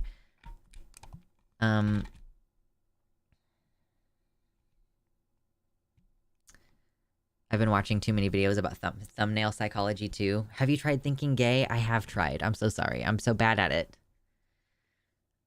Yeah, it's like if you want your shorts content to go out to a broader audience, then you don't publish it to your subs. From what I heard, shorts may be bad for most channels. It's been growing my audience, but I have heard that even for regular videos, I might want to do the same thing that I do with shorts, which is I don't publish that content to my subscribers because it helps the video find a broader audience, I guess. Sometimes it can be slower, but instead of you posting a video that is not what your audience expects, and then it does badly with your audience, I was watching someone who was saying, like, basically that if you don't publish it to your subscribers, then YouTube is like, okay, let's try to find the audience for this. But yeah, shorts are great for finding a new audience out there because it's short and it's quick. And like people are more likely to click short things, essentially. And the way that the shorts feed works, it's easy for you to just swipe and be served a new video.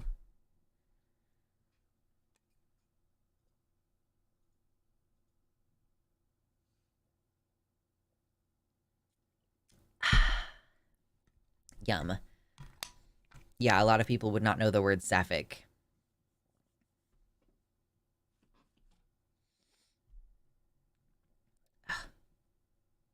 Ugh, my throat. It's really weird. Like, I think I pulled a muscle or something in my neck the other day. And now it's like... Yeah, it's like... It feels in my neck a little bit like it would feel if you had, like, a knot in your back. What if you posted some shorts on TikTok as well? I have thought about it. I just don't have the energy. I don't think. I don't know anything about how TikTok works. Like, how does any of it work, actually? I don't know how to do SEO over there. I don't know how the thumbnails are chosen. Because there are some people who are on TikTok and they're really good for some reason at having their thumbnails be really eye-catching. But for the most part with shorts, and I thought on TikTok, like, you can't control that. So you just have to be really good at figuring it out. If you love Lux and want them to do the next story, hit the like and subscribe buttons. Listen, the next story is the title story. Other than that, like, we just have, like, some stuff that I've been tweeting some stuff. Is there anything good on here? Is there anything else good on here? Yeah, we basically just have this. Here we have a cute video. Shush, I don't want music. This is a cute video. In Palestine, supposedly. It's a cat drinking from man's hand. He's such a scraggly little kitty guy. Kitties! It's either the first second of the vid, or you can pick part of the vid and add text to the thumbnail. Okay, cool. Yeah, it's like yet another thing that I would have to learn how to do. And I haven't decided if it's going to be worth it. Like, are TikToks going to convert to subscribers on the YouTube? Maybe a little bit, but for the most part, no. There is a viewership issue because if all the viewers are raging homophobes, then your short doesn't matter for your channel because they won't watch you. Yeah, I mean, it is true that the more my shorts go out to a mainstream audience, the more I end up with, like, negative comments, which I don't know what the deal is. I keep posting shorts regularly, but they're not getting hit as much lately. It's so weird. When you start posting content every day, you get, like, a boost. But then once you've been posting every day for a while, it starts to taper down a little bit. It's super weird. Would love to be as comfy as that cat. That cat was not a very comfy cat. That cat was in a war zone.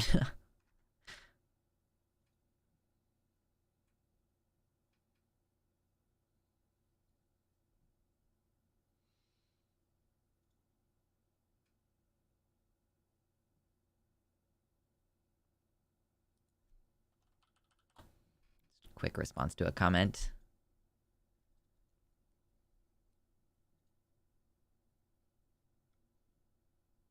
There are people who post stuff in one platform and get praised, but post it on another and they get hated on. Yeah, Speedy says, don't forget to like and subscribe to that notification bell. Oh boy, stretching is good for you. Oh, can we get to 69 likes today? That's usually my goal, is to get to 69 likes. I've been wondering if I should switch back to setting the donation amount to $69 too. They boost you at the start to get you hooked on the likes, then you keep chasing that high by providing content for the platform. Yeah.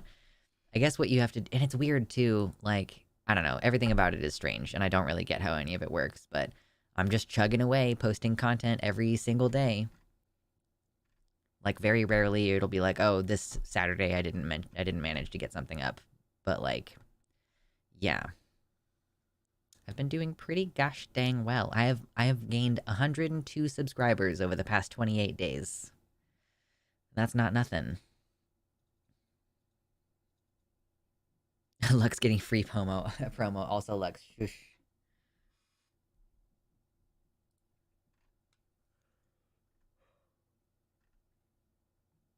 Ugh.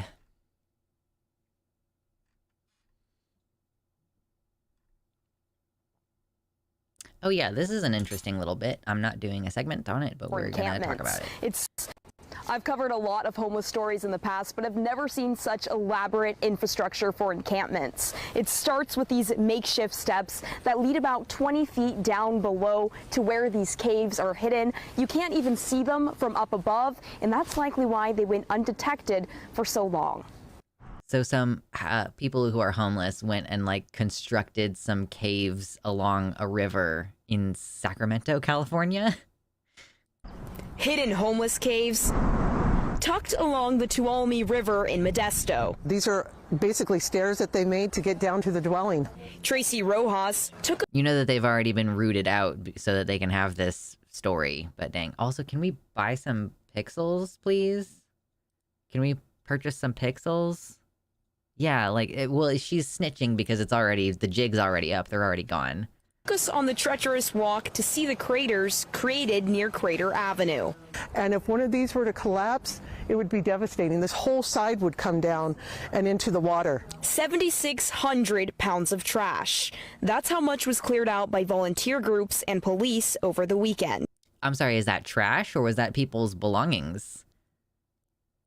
I haven't seen any pictures of trash. I'm just gonna assume that it was not trash. So this was fully furnished? Yes. There was bedding, there was little things up on the mantle, lack of a better word, mantle, food items. That's like a fully, like, that was like a little heart. She was like, the mantle, for lack of a better word. No, it's a mantle. Like, it's like a shelf. It's a little beautiful thing. There was somebody's stuff here. She was like, oh yeah, this was fully furnished. There was a bed here, but we just took it? We just took it away? Yeah, to them, houseless people's items are trash, true. Mantle, lack of a better word, mantle, food items, drugs, guns. We had a hard time figuring out how they got so much stuff down in there, considering how hard it was. It's always harder to get it up the hill and get it out. Chris Guptill was one of these volunteers who says they found 8 caves in total, but it wasn't the group's first time down here. And we really don't have a known solution to deal with it. In November 20... What do you mean, a solution to deal with what? Like, people don't have housing, but you're just trying, like, this is the constant thing. They're like, we need to deal with this homeless problem, like, by repeatedly kicking them out of the homes that they're finding for themselves.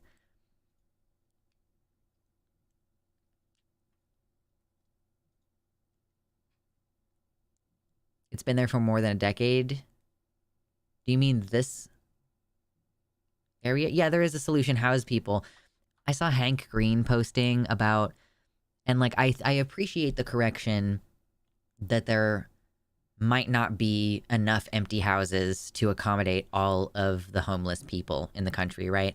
But his overall point was like, people keep making this out like it's a simple problem with a simple solution. like, he acknowledges that earlier in the post that some people are saying one billionaire could easily solve all of the homelessness in America.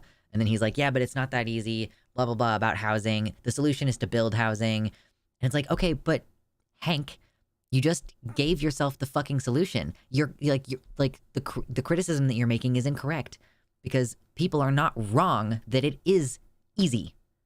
Building housing is not hard. We know how to do it. It just costs money. The only reason it's hard is because we've constructed a bunch of bullshit, like bureaucratic nonsense, essentially, in between here and there.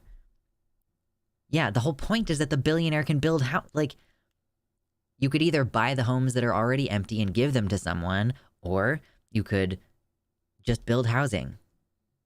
Like, it's crazy. Liberals are fucking insufferable. Give homeless people jobs building public housing. Solve two birds, one stone. True. What was the name of the philosophy law that said the simplest solution is often the most likely? You might be referring to, is it Occam's razor? It's actually the solution that requires the fewest assumptions is the most likely. But I could see that working here, sort of. You can't just build housing. You need to build housing people can afford to buy and stop corporations from buying them all.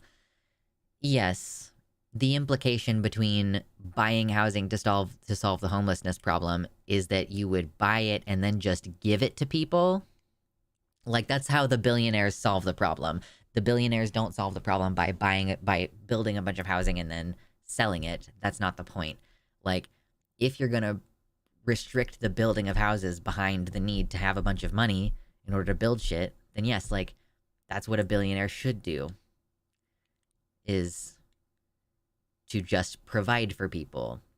That's what the libertarian type of government wants to do. Like, the libertarian kind of person wants is, oh, we'll depend on people's charity, because apparently rich people are well known for their charity and altruism, like, maybe to the people that they know personally, but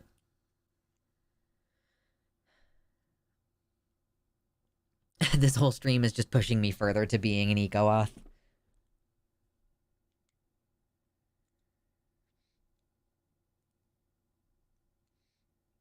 What a billionaire should do is pay 99% taxes. Yeah, well, again, it's like from the liberal framework, or sorry, from the libertarian framework, you know, we want to reduce social spending for taxes because we're reliant on billionaires' generosity, essentially. True. One reason houses don't get built is because giving people a house helps them build equity, and they want perpetual renters. You gotta keep people boxed out of the ability to build wealth.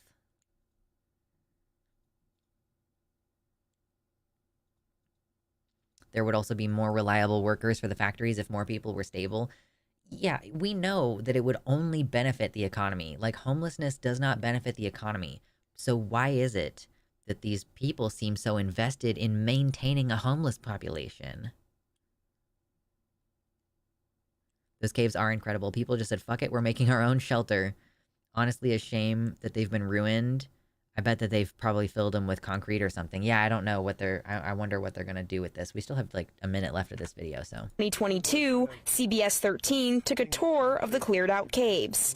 Nowhere near as elaborate as they are now. You can see the hooks. So this is previously known, but they've been expanded in the past 2 years. On the wall, where they had bottles and things like that hanging down. Painted pictures and even a makeshift fireplace. This was someone's home. What do you think needs to be done to stop this from happening? Well, I think we need more emphasis on the homeless. I mean, they're at the point where you can see, Tori, that they're desperate. We asked Modesto police and the city what's being done to prevent people. I don't know, like building your own home? Like, I guess that's desperate. If you building your own home, this is one of those things where it's like, what is tacky for poor people to do, but like classy for rich people to do? Like, building your own home is one of them. It's tacky for poor people to do it. But for rich people to do it, it's a good thing. Yeah. Anyway. People from coming back to cave camp. The response, they will continue to monitor the area and connect police and the city what's being done to prevent people from coming back to cave camp. The response, they will continue to monitor the area and connect the homeless to services. It was already been proven that people are willing to dig those things out, so I don't think filling them back in with any material would work. The caves cleared for now, but the neighborhood near the river feeling no real sense of peace in this problem. It's a hazard for not only the homeless who live in there, but the people who are walking up here. Erosion, rising waters washing the belongings into the river, and contamination are all concerns. Rojas says that park rangers are planning on putting up cameras around this area and also signage, making it an official park. That way that they can have more enforcement. Yeah, so let's change it into an official park so that we can crack down on literally anyone trying to hang out here for longer than 2 hours. I think that, one of the things that Hank Green was pointing out is that there aren't 22 homes in the U.S. for every homeless person. There are about 3 million, what did he say? Like, I can't remember his exact statistics, but so there are enough empty homes to house every homeless person.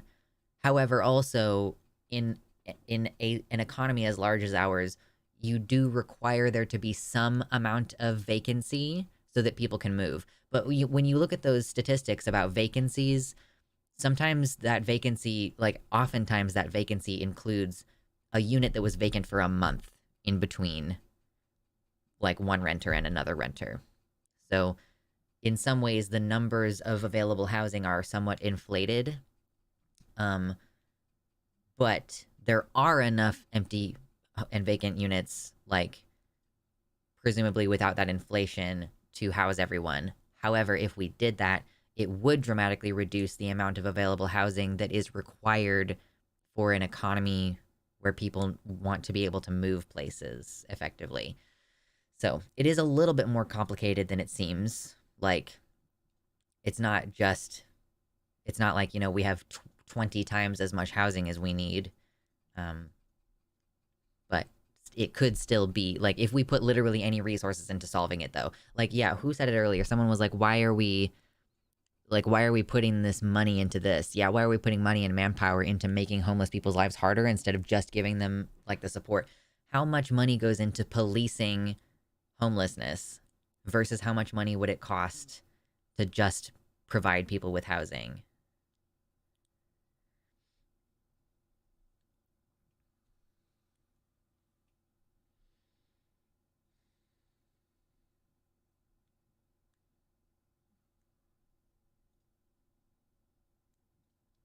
Yeah, I'm sorry to hear that, Atreyu. Yeah, what's up? I am ex-homeless and soon to be again, maybe. Like, I'm sorry to hear that your housing is not secure. That's a really shit.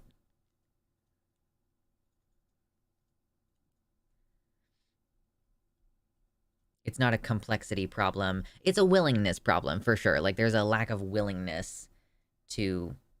Hey, look, we hit 69 likes. Yes! I love that. Those are my favorites. But yeah, so there's going to be some homelessness still for a while because it seems like it's a requirement of capitalism, like that there is, like, a genuine refusal to solve the problem. Yeah, now let's hit 420. True, that's the next goal. Hit 420 likes. Think of all these mega churches and their resources. I think I just saw an article about a church that was being cited for a zoning violation because they were providing housing, because they were letting some people stay there overnight, essentially. Like, so they were. This is one of those ways that neoliberal society fucking sucks. Like, that a church. Look, okay. Here's the thing. Here's the big problem with this. Churches are tax-exempt institutions because there's allegedly some community benefit to having them, right? Like, churches will claim that the reason why they shouldn't need to prove their tax-exempt status is because, oh, my church does regular potlucks where we invite the poor to come eat some of the food, and we regularly do outreach and all this stuff. But then actually, when churches try to do charitable works, they're fucking fined for zoning violations. So it's like they're tax exempt because they allegedly provide these services, but you're also punishing them for providing these services. Yeah, penalizing churches for taking in homeless to keep them from freezing to death. Like, we're literally we're penalizing Christians for doing the only thing that they're good for, which is, like, a little bit of mutual aid. Like, that's the best argument in favor of churches, is that it's a community resource for people who need grace and generosity and, like, a little bit of help. Just a little bit of help. Like, it's not an organization that's going to help you get back on your feet, but it is, like, a place where you could be warm for a few hours and maybe sleep on a church pew. True, Jesus famously said, "Ew, keep those poor, tired, and sick away from my HOA." And it's always because the people in these affluent neighborhoods, like the residents in these neighborhoods, don't want these type of people around. Like, they reduce the quality of the neighborhood. Like, wow. The insane kinds of things that you're concerned about. You're not like, I want them properly housed and taken care of. Like, I genuinely think a lot of these WASP types, as far as they think about it, is, I want these people out of my neighborhood. I genuinely don't think they care what happens to them. I don't think that they care at all if they genuinely receive services. I don't think they care if we help those people get housing stable, or if they end up in and out of jail, or in and out of, like, drug situations forever. Like, I don't think that these folks think about them at all beyond, I don't want these people around. Hearing a Christian say you are the company you keep is always a fun one. Yeah, exactly, Merch. The town argued that the church was in violation of the ordinance because they didn't have beds in the church. However, it was not a violation to let them freeze to death in the streets. Yeah. So it's like, what? Would you have not gotten in trouble if you had provided them, if you had let them sleep out on your lawn? Like, I don't know what the...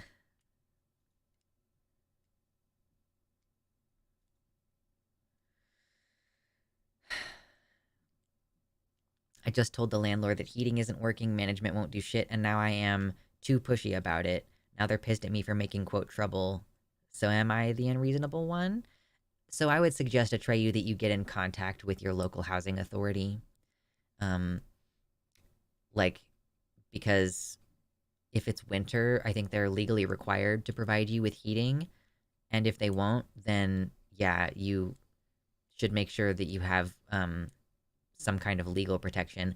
It might be that you would, like, in extreme situations, I've seen people who will say, okay, well, we're going to withhold rent until this maintenance has been done. And now the important thing about that, if you are going to withhold rent, is, first of all, talk to a lawyer about it first. But if you're going to withhold rent, you need to make sure you're putting it in an account so that you can prove to the court that you had the intention to pay it. So if you don't pay for 2 months while they're not fixing your heat, then when they fix your heat, or at least when they try to evict you, you can be like, nope, I had the money, I have the money, I intend to pay it, except that they won't fix this stuff. So, yeah. But you should have the ability to, like, what do you mean? Like, what do you mean I'm too pushy? I need fucking heat in my apartment. How about you have no heat in your apartment, landlord guy? Like, how about you come sleep on my couch? How is that gonna be? Fucking assholes. Truly, the crime was just not letting them die. Increasingly, the legal battles are becoming let them die or legalize murdering them versus maybe don't do that. Yeah, isn't the Supreme Court about to hear some... It's like a law trying to criminalize homeless people having certain possessions in public on the street. So effectively what it's going to do is prevent them from having pillows and blankets. And it's like, is that constitutional? Is it constitutional to make a law saying that homeless people can't have pillows and blankets?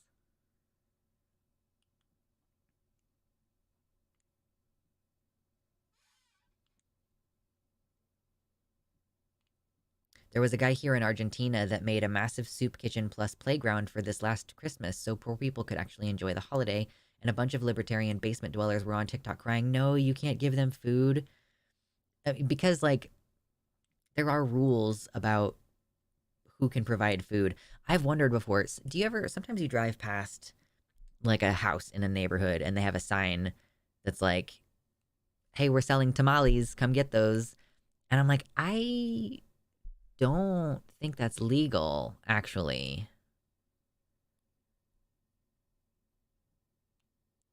The court went 5-4 on what should have been an easy 9-0. I'm not holding my breath over it. Which one are you referring to, Lord Byron?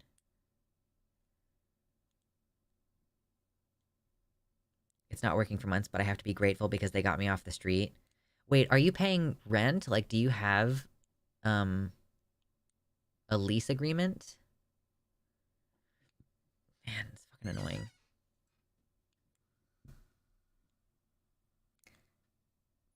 I guess I don't know what specifically the Supreme Court ruled. Oh, wait. It's the Supreme Court ruled.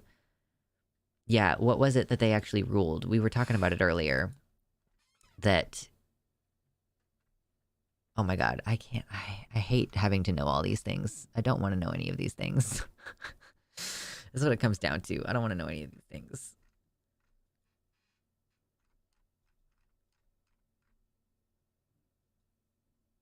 Who cares about the law? I want tamales. Yeah, but it's like, I don't know what the rules are because it's like, is that a restaurant? Do you need to be... I saw a sign for, quote, meat driving in New Hampshire, even sketchier. Yeah. It's like, and it's like well-meaning, the idea that whoever provides food needs to be regulated, you know, that you need to have an inspector come check out your kitchen and make sure that it's clean and then it's not, you're not giving food poisoning to people and you're doing your taxes correctly and all this. But realistically, like, okay, so that's a good thing in principle. But if you then don't provide people who need things with the stuff that they need, then there's no way. Oh, saying federal government has jurisdiction over the federal border, not the state. This was a 5-4 decision for some reason. Yeah, why did 4 people say that the federal government doesn't have jurisdiction over the federal border? That's fucking dumb.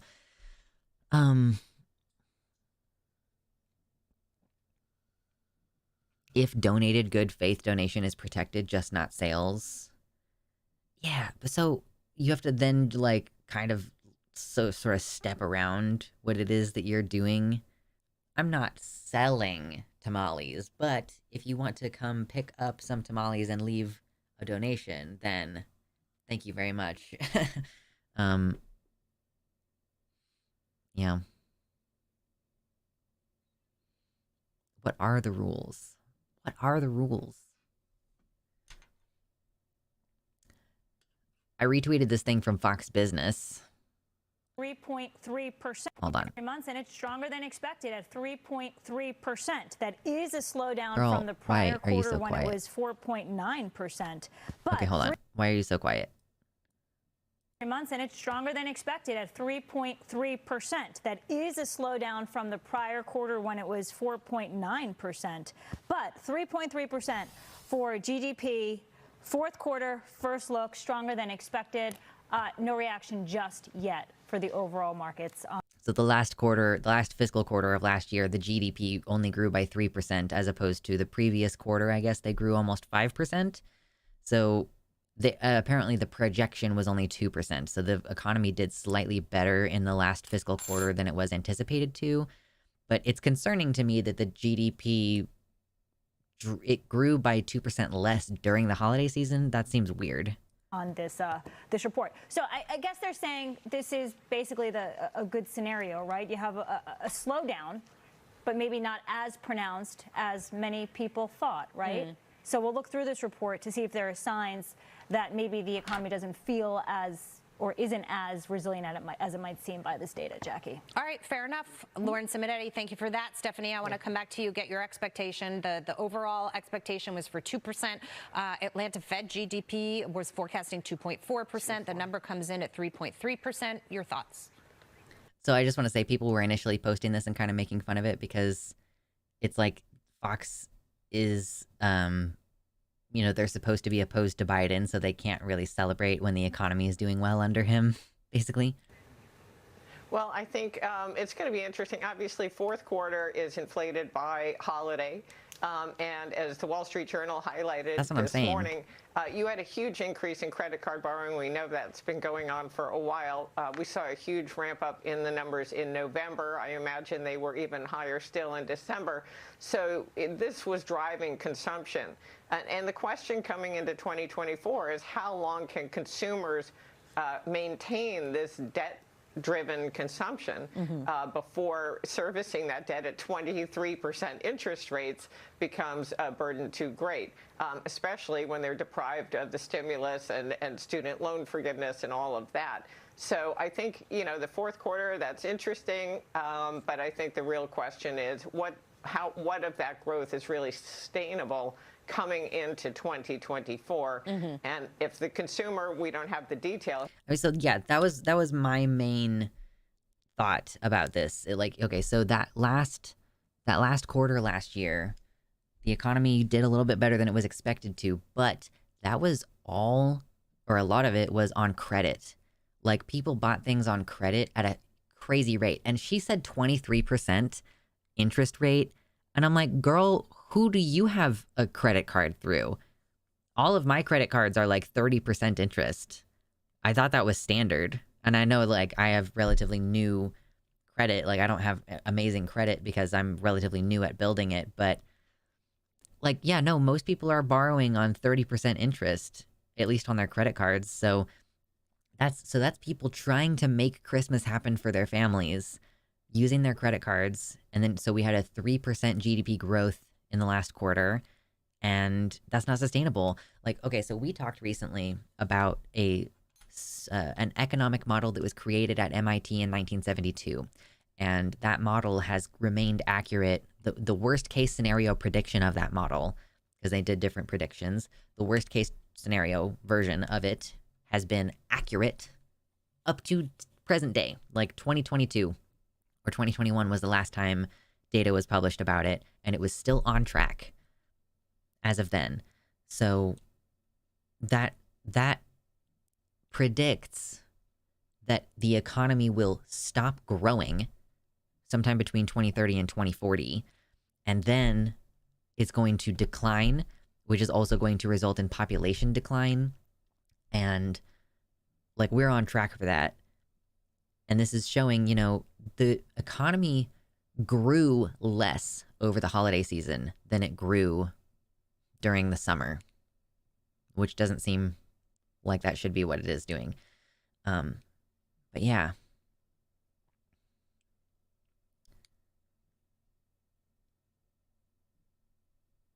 What's up, Uncomfy?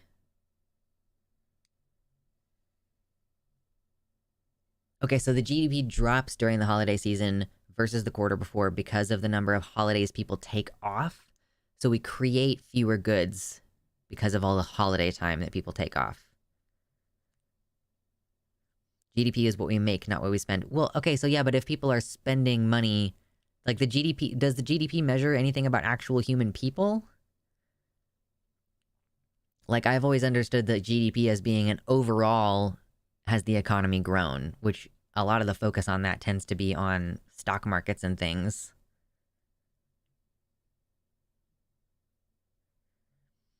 GDP includes exports, but it's not about what we were spending in-house. We produce a lot of goods in America that are then bought in America, but the GDP is more. Yeah, I know that the GDP is, like, reflective of a lot of different things.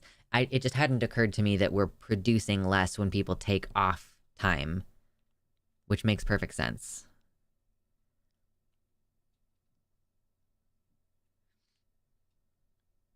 Yeah, I know what it stands for. That doesn't mean that I know what all of the factors are that go into that number, what is produced and sold by our economy as a whole. Yeah, so what we are purchasing is a factor in that, but it just isn't the most important factor for GDP at the holidays.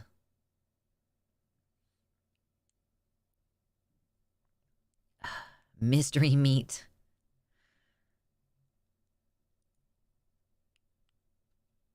Also, farmers are not working. Yeah, that makes sense. Like, there's less food production.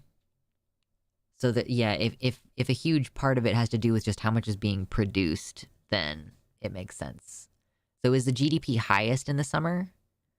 Like, right at the end of summer? Like, that would be harvest season, effectively. Anyway, economy is so stupid. I hate it so much. It's so dumb. It's painful to me how dumb it is.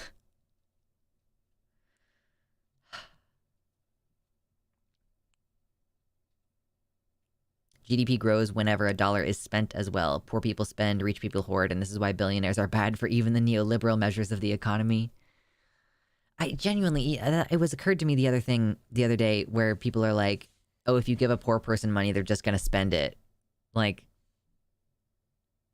I'm sorry, do you want me to hoard money? Like, okay, so if you give me a stimulus, then I'm going to do things like pay my babysitter and buy something from a local maker and buy food at the local grocery store and buy seeds and shit. Like, I'm going to stimulate the economy further. If you give people rich money, they don't stimulate the economy.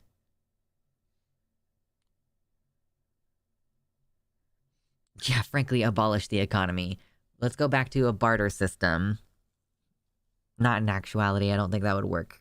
But it's, yeah, like, yeah, what else am I going to do with that money? I need to eat. Like, I'm trying to save up to move across the country right now. Donate if you want to help me move across the country in about a year's time. It's going to be tough. Between me and my partner, we own a lot of stuff that we're going to have to move. I prefer a barter system, trading songs for goods. I'll sing Let It Go for you if you will give me some salt. Sounds like a good trade. Excuse me. 61 people in here. Have you hit the like button yet? Perhaps. Maybe. Oh my god, I'm so gross. I hate having the hiccups.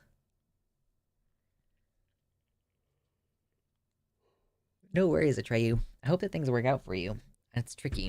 And like, you're not in the US, so I have no idea what their system is there. A barter system would be terrible in this day and age.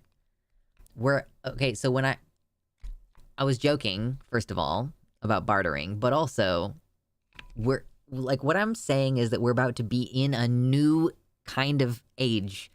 Like, that the economy, by the time we get to 2100, and I know a lot of us are not going to be alive anymore by then, like, holy shit, I don't really want to be 100 years old.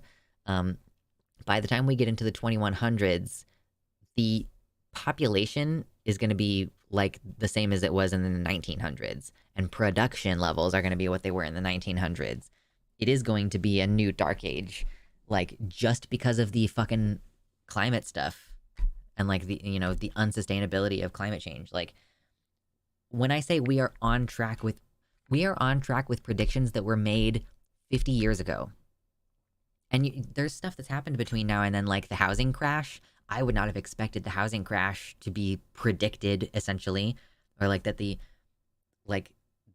model is still on track even after 2008.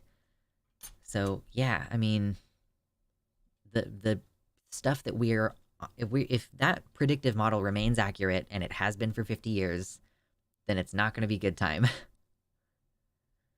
All in the name of Lord Economicus, deity patron of free market Jesus. High five.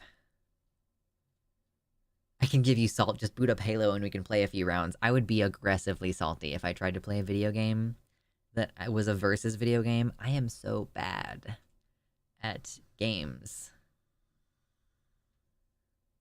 During the apocalypse, we will barter anyway. This is what I'm saying. Like, assuming that, like, the worst case scenario happens, like, I'm gonna sell Bussy. True.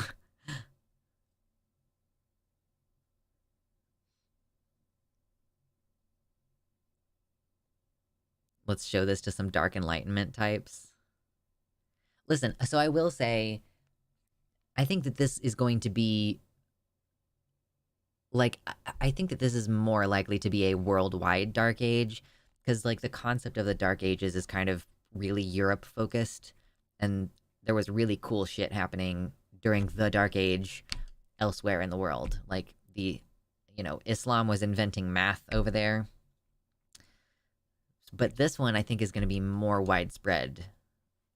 It's a lot of these, I'm sure, predictions are looking at USA specifically, but our economy is globally linked and the climate change is global, so... Oh my god, dude, my throat hurts. Yeah, I like to mention that a lot of our history is quite Eurocentric.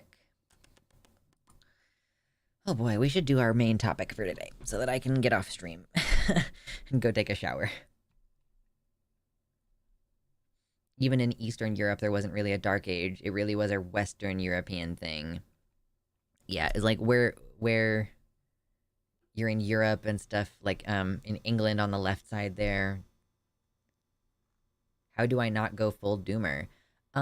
So my thing here is that I'm taking this sense of, like, this is all a fucking useless waste of time, and I'm redirecting my energy toward things that I think are a good use of your time. So, like, I live in Kansas, which is going to end up being considerably less hospitable temperature-wise, and I'm a person who overheats very easily, so I can't really deal with there just being, like, chunks of the month where I can't leave my house because I will be harmed by being in the heat outside, And the political situation where, like, it's not really legal for me to use public restrooms.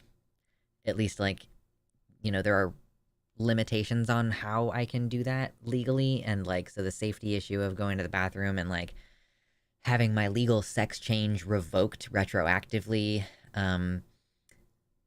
So I am moving away, knowing that I don't really have a lot for me here in those regards.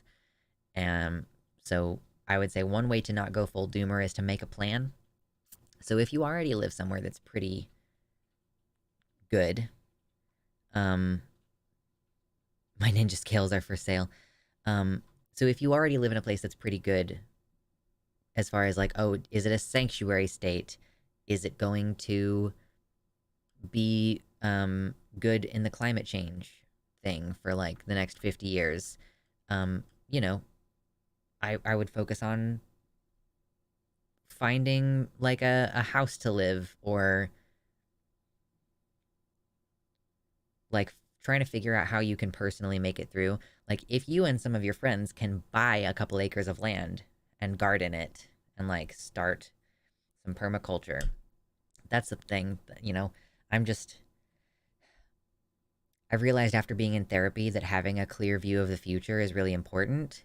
And I noticed that I feel better emotionally when I feel like I have a clear vision of the future, And the more I feel like I don't know what's going to happen, the more uncertain I am, the worse I feel.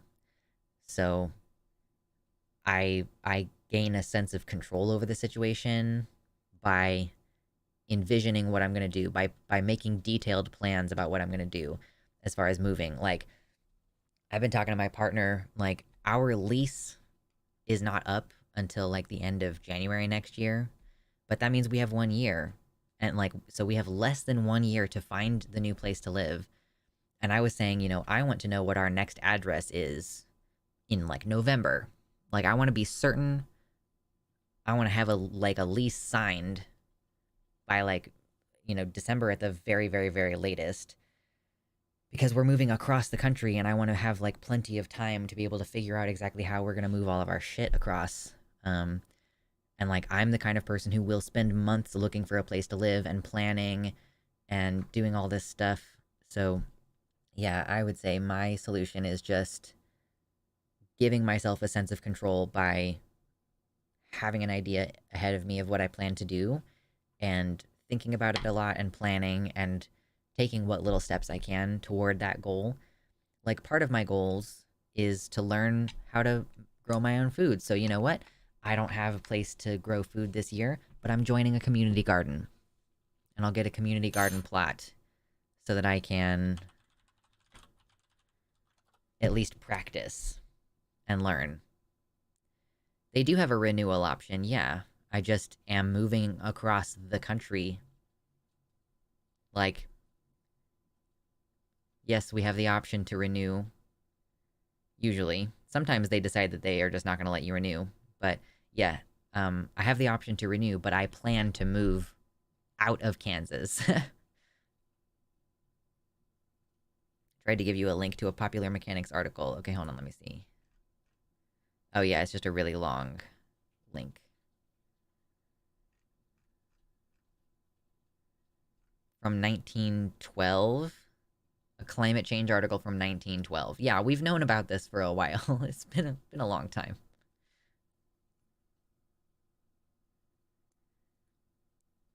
Dear Universe, we need just human poop stations, all-stall unisex bathroom. Desegregate, honestly. Segregation is so fucking annoying. You know that women's bathrooms exist because originally there were, like, I've read about Victorian England, like, the first public restrooms were just for men only because men were the only people expected to be in public, and then, like, they created women's spaces separately. But it's not like women were asking for separate spaces, per se. There are very few large-scale problems that weren't predicted a depressingly long time ago. Even the pandemic, we knew that there was going to be a pandemic coming up. Like, it just has to happen every once in a while. Whoop. No, my crochet hook. Crochet.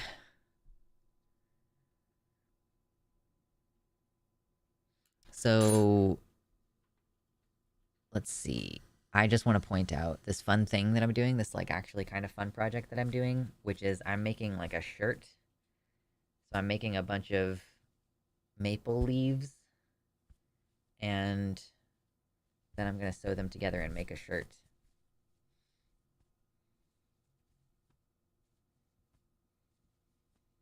Nope, stay. Stay. I want you to stick to me, please. I don't need this headphones right now, thank you.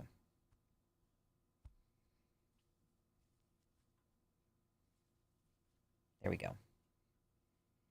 I'm gonna be leafy. I have no idea how it's gonna actually look when it's finished, but this is the general idea, I guess, well, I guess it would go the other way, where you would do these ones down below, and then you would do the ones above it so that it's like scales a little bit. There you go.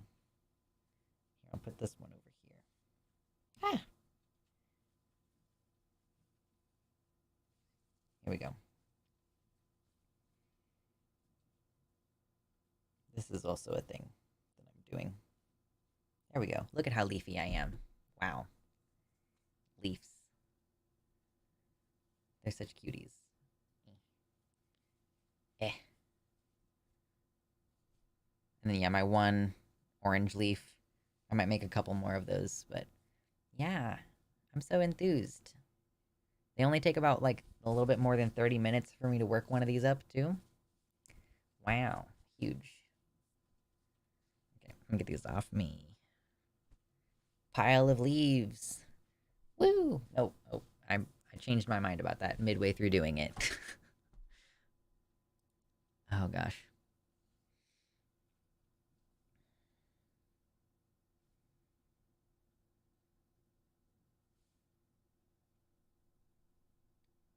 When you leave, say it out loud. This is not Kansas anymore. I don't think we're in Kansas anymore. I don't like that movie that much. Like, it sucks that our greatest cultural contribution, apparently, is being mentioned in the fucking Wizard of Oz.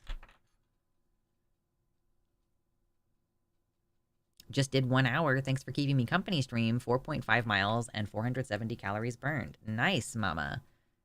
I am so glad that you're doing some cardio. Cardio is incredible. Sins of the Flesh inspired costume? Nope.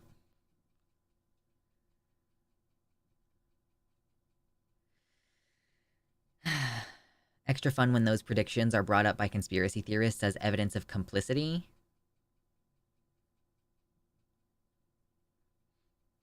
Yes, they created white women's restrooms, to be clear. White women's restrooms. Okay, I don't need this. It's so bright. Get off of my screen. Okay, thank you. The ground always feels weird when you get off the elliptical. Like stepping onto a rocking ship. Yeah, you got the sea legs. Oh my gosh, almost 75 likes. I love 75 likes. That's incredible. Oh my god, dude, I gotta drink more water.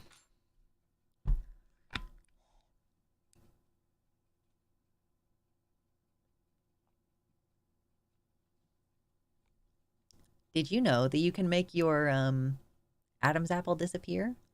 Sometimes I'm like trying to do something like pop, or I'll try to like lotion my skin and it like hurts my voice box a little bit, or it like feels weird.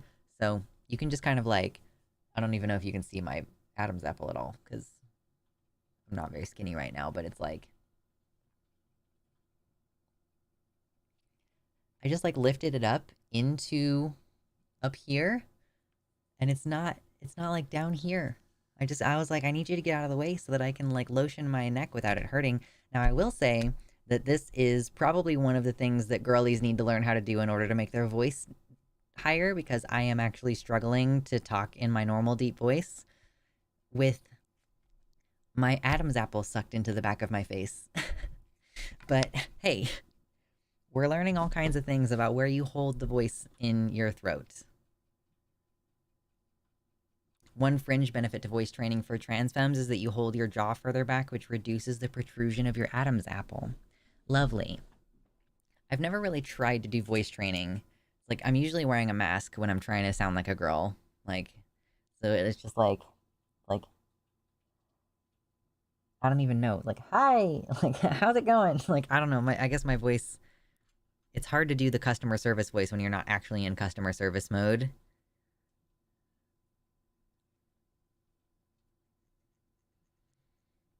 Are you talking about mewling? I don't know what mewling is. So, no. I don't know.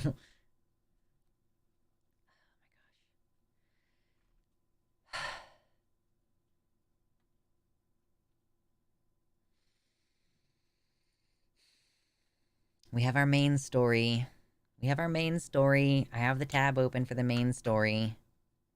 Yeah, I don't know what mewling is. I just was referring to, like a lot of the, like, if I relax my vocal box and everything, it's down here, but I just pulled it up into behind my jaw, basically, so that I could get it out of the way for lotion purposes, so that I'm not, like, moving it around uncomfortably. So, but if I just pull it up out of the way so that I can put lotion on my throat without it hurting. You should make a big deal out of the Maine story next time you cover news from Maine. Well, actually, we do have news from Maine that we technically could cover, and it's that they were going to make it a sanctuary state, and then they decided not to, which is a fucking bummer.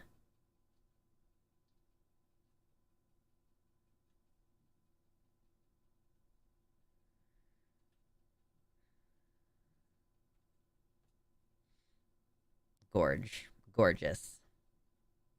Okay, we should probably do this fucking main story thing. Oh yeah, is this the whole Twitter space?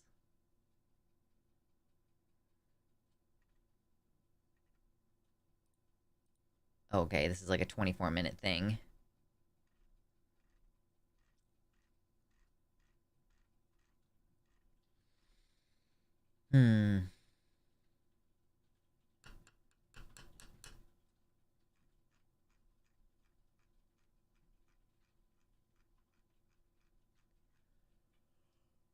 Okay.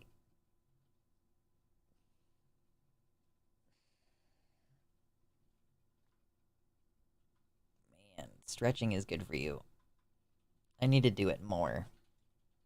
Getting your body moving should be one of the goals this year. You don't even have to exercise, it's just about movement. Just getting moving.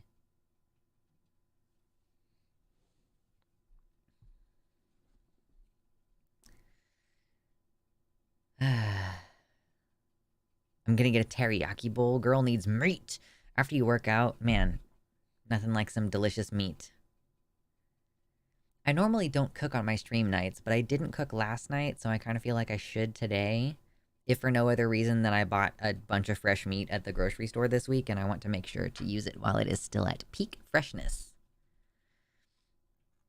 I've got some steaks on sale the other day, you know, when they're on clearance and they're like, we're going to sell this for half price so we can get it the fuck out of here. I was like, okay, well, we never get to have something nice like this, so I basically bought like some $20 steaks for like $10 each, which is still like, that's quite a bit of a splurge still. But getting like a pretty decent quality steak for like $10, man, delicious. I thought about trying the infinity hoop. I don't know what the infinity hoop is. I've been thinking about getting a ball to sit on for my,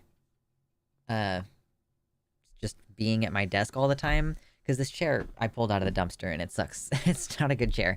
It's totally doing the job, but, you know, it's not super comfy. I used to live by a grocery that did a lot of clearance beef sales. I made jerky with it. Oh, yeah, absolutely. Yeah, sometimes you just gotta eat a steak. Like, you know? Technically, I spent more on the protein for that meal than I needed to, but, you know, again, it's just every once in a while getting some stuff on clearance. I don't eat fast food. If we had gone somewhere to eat those steaks, it would have been easily like $100. My wife got a kneeling chair for Christmas. Yeah. I haven't actually made any decisions. I've seen those kneeling chairs before. The ones that I really like are these like cross-legged chairs, but they're expensive.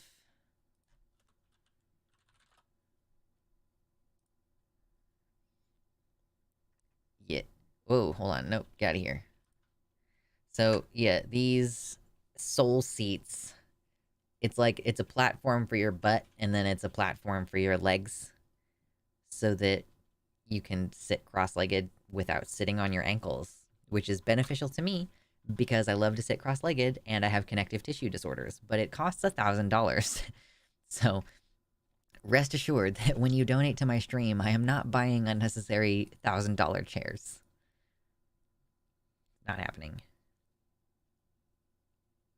It's been ages since I last had steak. I can't even remember what it tastes like. You know, it's one of those things that I think that if you don't crave it, then you're not going to miss it. But it's nice every once in a while. I was thinking about if you could build it for much cheaper as well. Like, I honestly would rather have like a more stable chair. So maybe one that can spin at the top, but that doesn't have the hydraulic in it.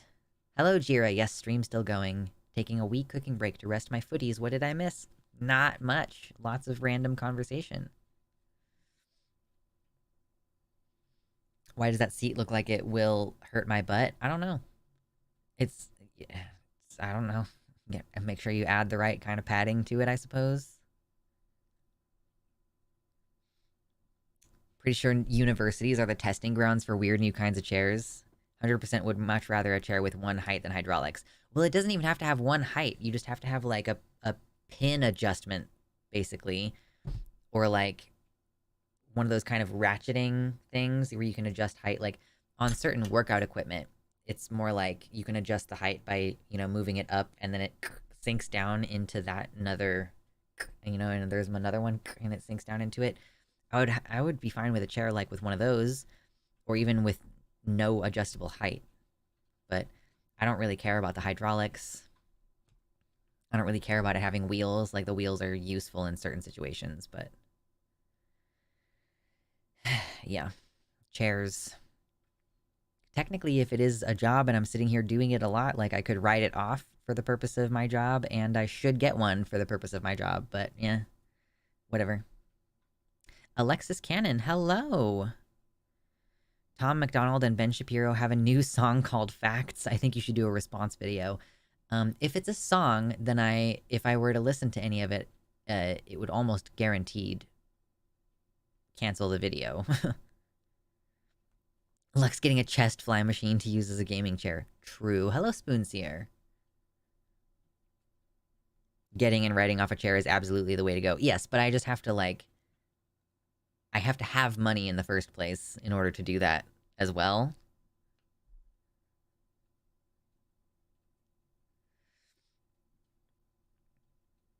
Yeah, if I sat on a piece of workout equipment for the regular streams, I would have to actually do the workout, right? Because currently the deal is if we get to $100 in a stream, I'll usually do like a roll up my sleeves and flex kind of thing. So yeah, I guess it would switch.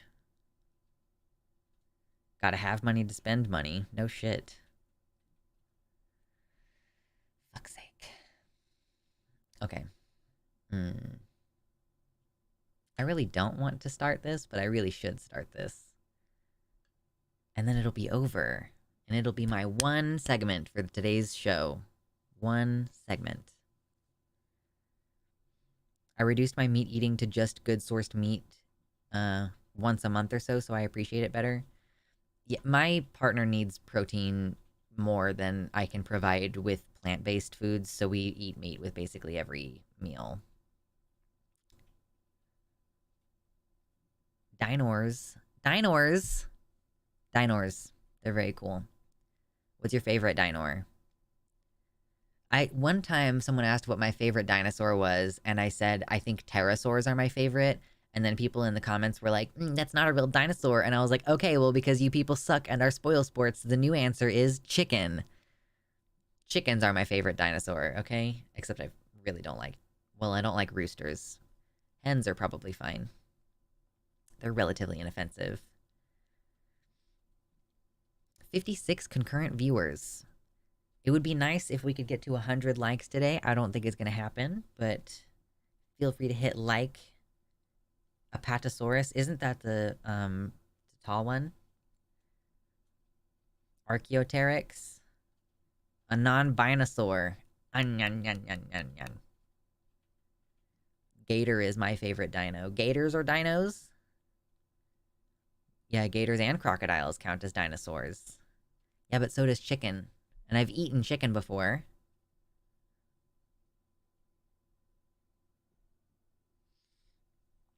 Oh my gosh. Alright, let's start the main topic for today. Let's fucking go. Let's go. Let's do it. My favorite dinosaurs are ravens. Are ravens dinosaurs? Then they are actually my favorite. Followed by pigeons. Pigeons!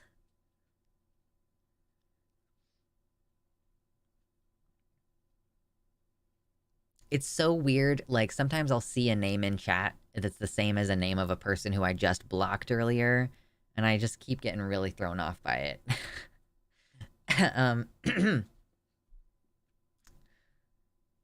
Is there a button to hit like on the site? No, for some reason you can't get a like button on the embeds. But if you're on the YouTube page, you hit like on the YouTube page. Okay, all birds are modern day dinos. I see. Okay. Anyhoozle. Oh my god, we gotta start. Okay.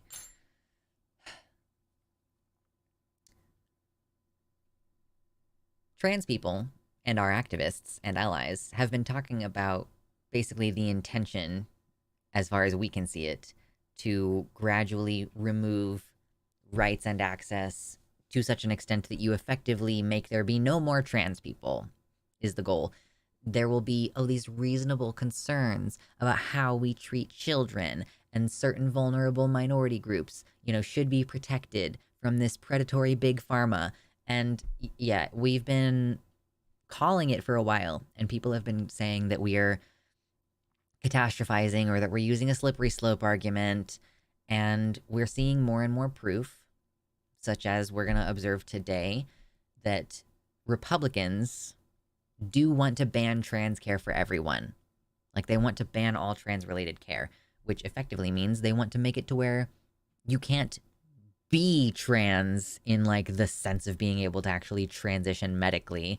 It's effectively making it to where the only way to be trans is to just be a very, very visible cross-dresser who can very easily be policed. So Ohio and Michigan Republicans have basically publicly were talking about this, but I don't think they intended for it to stay public. They were on a Twitter space these little private calls that you can do on Twitter, and this is like 24 minutes long, so we're not going to look at the whole thing. We are going to read basically some of Aaron's coverage of this. So we have audio from a Twitter space featuring legislators from Ohio and Michigan. This thing was posted publicly automatically after the event was held. They've revealed that the, quote, endgame of anti-trans legislation has been to ban trans care for, quote, everyone. It included Representative Gary Click from Ohio, who sponsored the state's recent controversial gender-affirming care ban, which did end up passing with a majority-proof veto override. Throughout the space, the legislators seem to freely discuss their plans and strategies for targeting transgender care. Towards the end of the space, the conversation shifts to a plan for the, quote, endgame, where Republican legislators and anti-trans activist Prisha Mosley discuss various plans aimed at, quote, banning this for everyone, referring to gender-affirming care. The space was a free-form discussion as well as a strategy plan. The beginning of the space focused more on trans care for youth. 49 minutes into the discussion, attention turned to transgender adults. Representative Shriver asked, in terms of endgame, why are we allowing these practices for anyone? If we're going to stop this for anyone under 18, why not apply it for anyone over 18? It's harmful across the board, and that's something we need to take into consideration in terms of endgame. Representative Click then responded, that's a very smart thought there. I think what we know legislatively is we have to take small bites, so they know and have known that they're going to chip away at rights in order to take down the whole thing. It's exactly the same strategy that they were doing with abortion. Like, yeah, I called it literally more than a year ago that they're going to be coming after trans adults next. It's not a slippery slope argument if we know that they're stating this intention and we know that they're following through on this with other things, that they have to, oh, you know, we have to say, oh, well, no third trimester abortions, obviously, blah, blah, blah. And then once you agree to that, they have their foot in the door, and then they can start chipping away even more and more and more, instead of you having an unrestricted right to access. So they'll say, oh, obviously children below a certain age shouldn't be doing this. And then you go, okay, well, no children below a certain age are even getting medical care because you can't start puberty blockers until you're in puberty. Like, you can't medically take it before you're in puberty, or at least it wouldn't make sense to. Like, not until you get to the Turner's phase 2 or whatever of puberty. Like, you have to be in it. So, yeah, and then they'll gradually go, oh, well, you know, anyone under the age of 18, oh, well, except that, you know, your brain's not really done developing until age 25. And then they do things like just end all Medicaid coverage of gender-affirming care. So anyone who is poor and on Medicaid doesn't have covered services anymore. Yeah, give them an inch, blah, blah, blah, yeah. They're just going to take, oh, Tanner, thank you, Tanner, level 2, not Turner.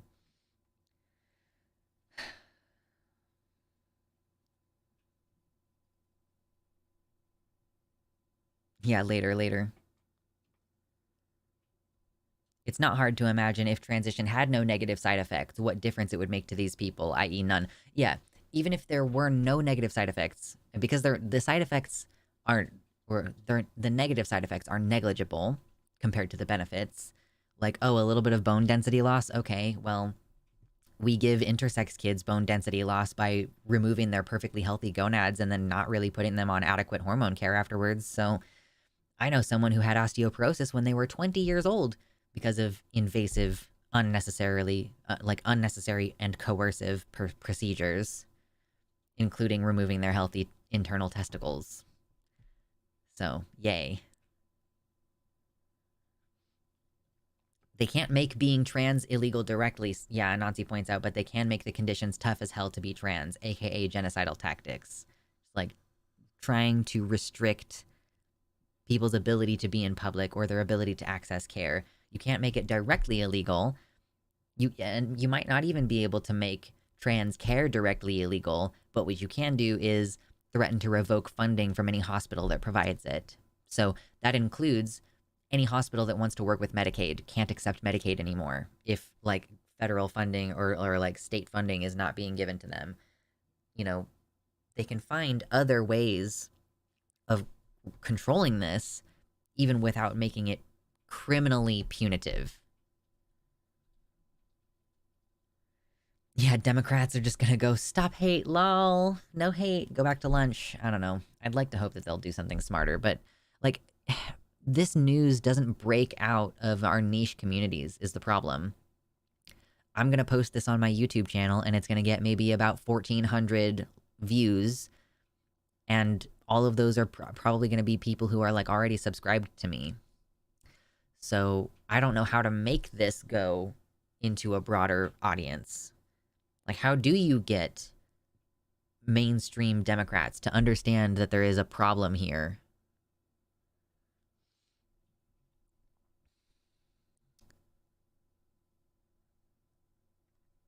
Okay, so they're talking about attacking Planned Parenthood over this as well as the abortion thing. So Representative Click says, the other thing is Planned Parenthoods. They pass out hormones like candy. Like he's put a stop to that. That's one of the places a lot of adults go. There's also Euphoria and Plume.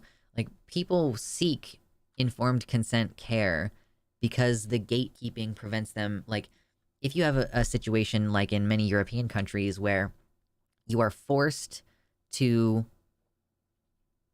pretend to be binary, like if you're non-binary, they will not give you medical care unless you claim like you are a trans man or a trans woman.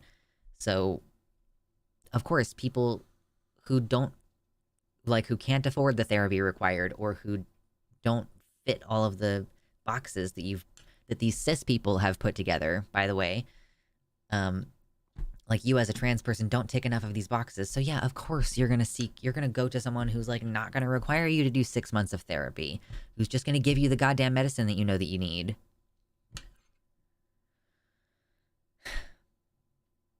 Yeah, no kidding, Anansi. Get a skill, make yourself useful in groups.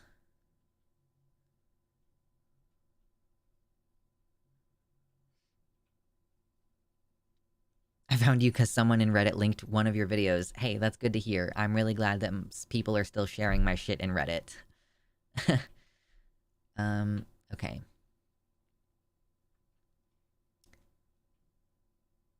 Was this written before the veto override? I think this was the veto override. This was before that. So Representative Shriver continues by arguing that adults consenting to gender-affirming care should not be allowed, going as far as to compare it to consent for, quote, self-mutilation and, quote, euthanasia. He then repeated, we have to be looking at the endgame simultaneously, maybe even using that to move the window to say that this isn't just wrong 0 to 18, it's wrong for everyone and we shouldn't be allowing that to happen. Representative Click confirmed the plan, stating, we have to take it one bite at a time, do it incrementally. Conversation continues with Prisha Mosley, who is an anti-trans detransitioner, saying, I did want to say that I've kind of been waiting for a state or a representative or anyone to be brave enough to address that you cannot consent to a lie. Most of these doctors are straight up lying about the effects and saying it'll magically cure every bad feeling you've ever had and that you can magically change sex. You sound like a very reasonable person, like, who genuinely knows what's going on in the world. Totally not, like, one of the biggest fucking idiots I've ever heard speak, but whatever.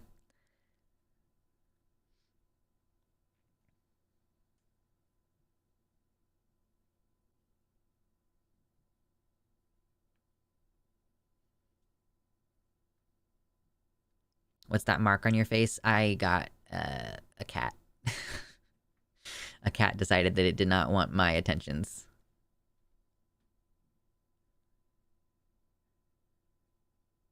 Yes, exactly. The entire medical and scientific consensus are all lying. Yeah, is it noticeable? Not very. Yeah, it's just a little scratch. It's just a little cat scratch.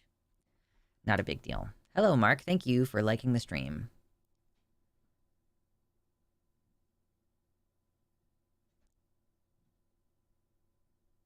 I don't know how anyone can take it seriously for someone to claim most of these doctors, okay, where's the evidence for, quote, most, are straight up lying about the effects. Like, if anything, like, the things that the doctor is telling you is, like, you need to make sure you understand that this could sterilize you, and then, like, the effects differ from person to person. Like, the idea that it'll magically cure every bad feeling you've ever had, okay, that's not what anyone's claiming. Just, like, if you have dysphoria, that will cause other issues, and if you solve that issue, then it'll be good. Wow, amazing.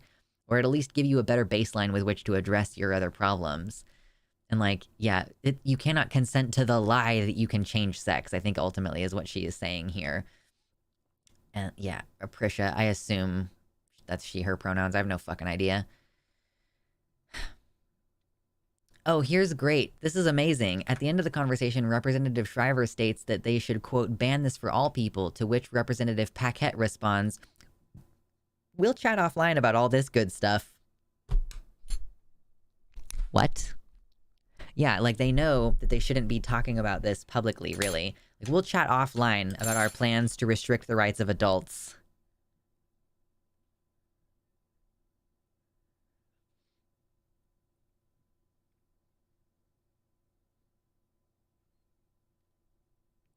Them initially. If you're an adult, I don't care what you do. You can choose to transition. Also them. You can't transition no matter what age. Cope, liberals.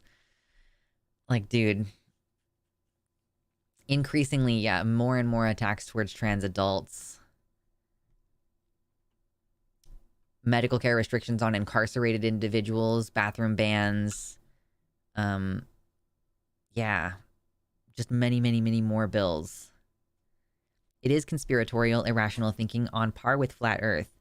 If you have a belief that there is a massive worldwide conspiracy and all of the scientists and all of the doctors are lying, you should not be taken seriously as a person, never mind given any fucking power.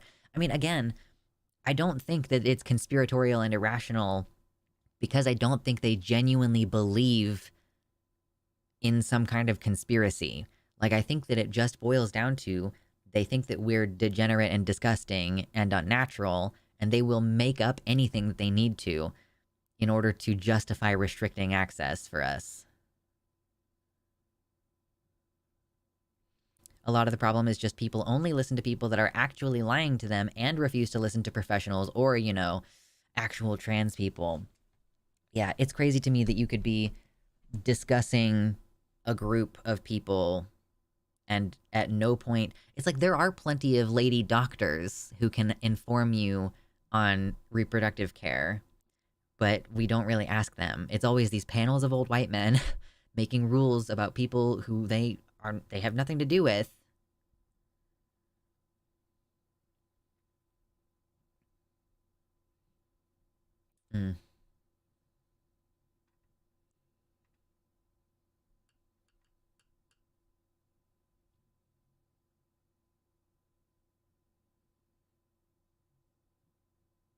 Yeah, it's pretty far removed from what would be reasonable. Just want to be clear that this is the most spelled out that this strategy has been. Basically, like, these elected representatives from their own mouths planning the banning of care for trans adults. And to be clear, it's not banning all gender-affirming care and procedures. Like, cis women will still be able to get boob jobs, and cis men are still going to be able to get prescriptions for their low-dose testosterone. But yeah, so this is going to crack down specifically on trans adults, which is one of the ways in which it gets knocked down. 14th Amendment, equal protection under the law, blah, blah, blah. That's one of the ways that it can get knocked down. But yeah, we'll see how that goes in the courts. Gary Click has ties to the Heritage Foundation and the Center for Christian Virtue, which are playing a role in the development and authorship of anti-trans legislation. So we have more complete quotes down here. Oh, we already regulate what minors can do. They cannot sign contracts, buy cigarettes, consume alcohol. They can't get a tattoo without their parents. We already have rules concerning that. For minors, the prefrontal cortex is not developed. So, like, you just said without their parents. So yes, parents should be able to consent to medical procedures as well. Like, dude.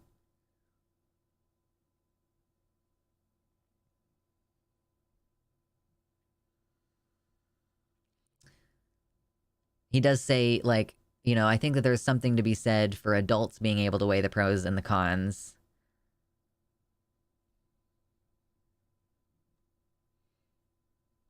Let's see. Yeah, I don't know. I don't want to read all this.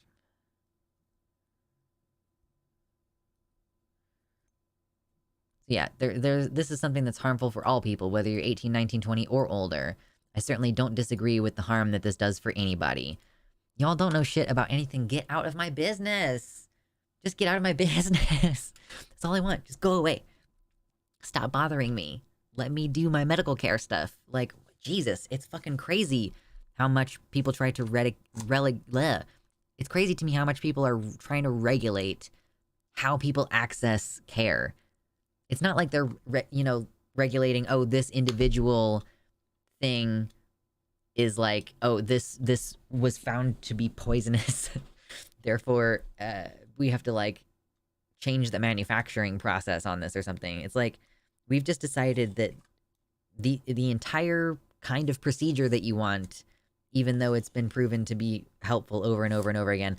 I saw a D-trans person on Twitter recently who was saying, for most other types of surgeries, the regret rate is much higher. Like, it's at least 14% or 23% for this other procedure. And you're sitting here telling me that the procedure regret rate for trans people is only 2%?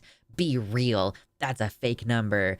Certainly a whole bunch of people are just unwilling to talk about their regret. It's like, you genuinely just can't fucking face the fact that the statistics overwhelmingly say trans people are satisfied even if they don't get exactly the results that they want. There are people who have had a complete failure of their procedure. Like, if you're getting a penis installed, for example, they take a skin graft from another part of your body, and so it's a complete and total graft situation, and sometimes it just fails and dies, and then, like, you have to do the whole process over again.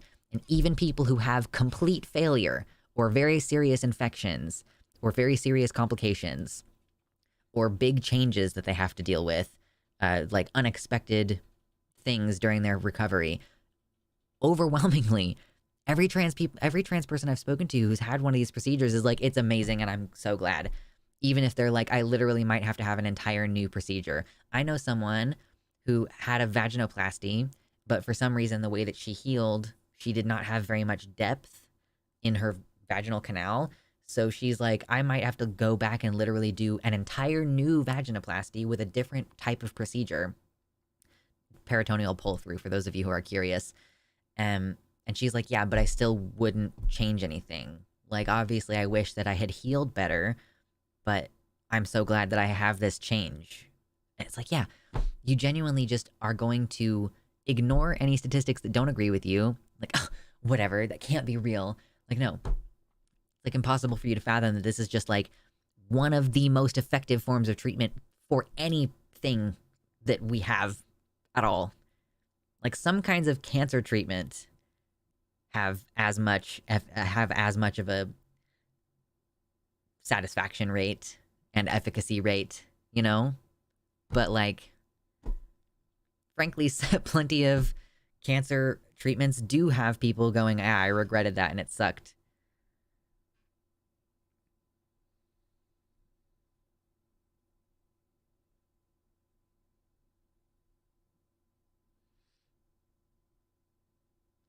I have a trans mask friend who introduced me to trans people who needed up to 4 revisions, and in the end had to stop getting new procedures done in the end.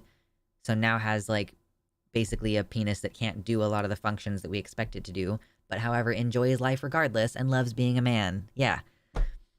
There are people who initially their primary goal was to be able to pee standing up, and maybe they, in the process of their urethra healing, they were able to pee standing up a couple times, but it ultimately failed.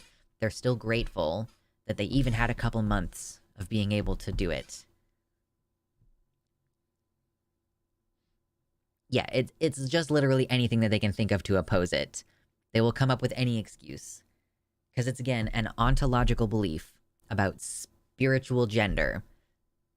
You can't magically change sex, except that you can, and it is magic. And they just have to pretend like it's not one of the most incredible and revolutionary things we've ever discovered in order to maintain their ideology. Aren't like up to 20% of men unable to achieve an erection? Yeah, I don't know what the exact number is. It depends.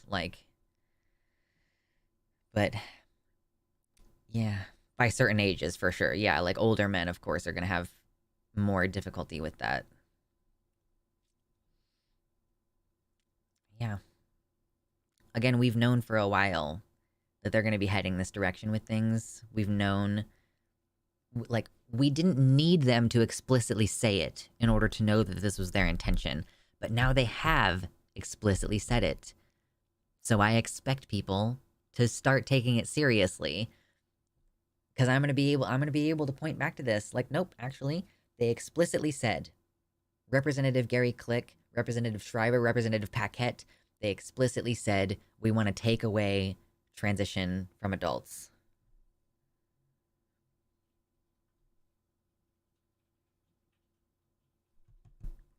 Burp. Needed to happen. Okay.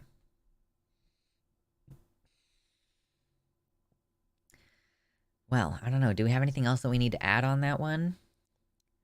Or should I go ahead and add it to my stream notes and call it done? Today is 127. Is today 127? Is today 127? I think it is.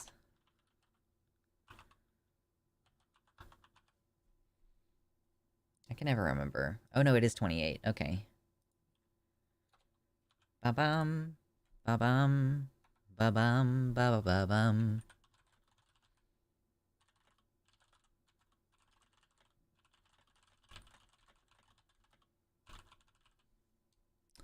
Okay, let me copy paste this link.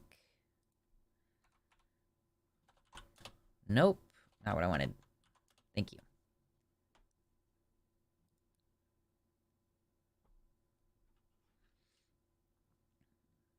$28. Yes, thank you. I appreciate you. Can we add a long, frustrated scream onto that segment? My throat already hurts. My throat hurts. I can't scream. I'll put it in post.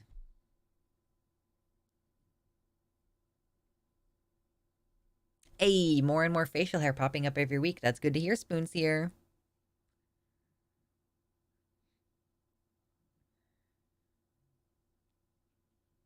Even if we were at the point of literally giving you a pill that completely changes your chromosomes and phenotype accordingly, these same bills and talks would exist. Right. I think we can all do it together. Hella says, scream! Ah! So I guess we're supposed to all do it together.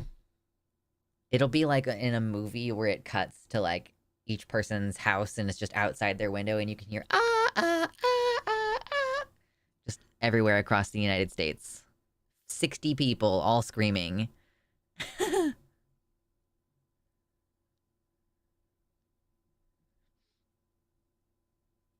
Yeah, unfortunately, Mama, I agree with you. I think literally nothing will come of this. Not one single person in our government cares. We have essentially been abandoned. With more facial hair comes the need for a revamped facial routine. I use tweezers to remove my facial hair. So, that's how I handle my problems. If you haven't hit the like button, we are kind of winding down, but you should consider hitting the like button. Consider dropping me a $5 dono if you want to. It's my job to cover news and to face this hellscape with you in a chill, relaxed environment. Okay, gang, on the count of 3, we all give the face of disappointment. 1. I'm waiting for your 2. Or is there a slow mode? I don't think there is. Okay, there's 2. On the count of 3. I'm so ready to make a face of disappointment. 3, okay. Face of disappointment. Rude. Can we have the aliens come down already? Listen, I'm ready to have some freaky sex. Bring those aliens down here. Lord Byron's got it. Yes. What is that one called? I forget what that was called. Pepe Mods. Pepe Mods. True. Oh, lovely. I almost never clean shave because I'm prone to getting ingrown hairs. My partner is the same. For the first couple years of our relationship, my partner was like always clean shaved, but yeah, it was just like a huge pain in the ass to maintain, and he always had like red bumps everywhere. It's just like a quality of his skin, I guess.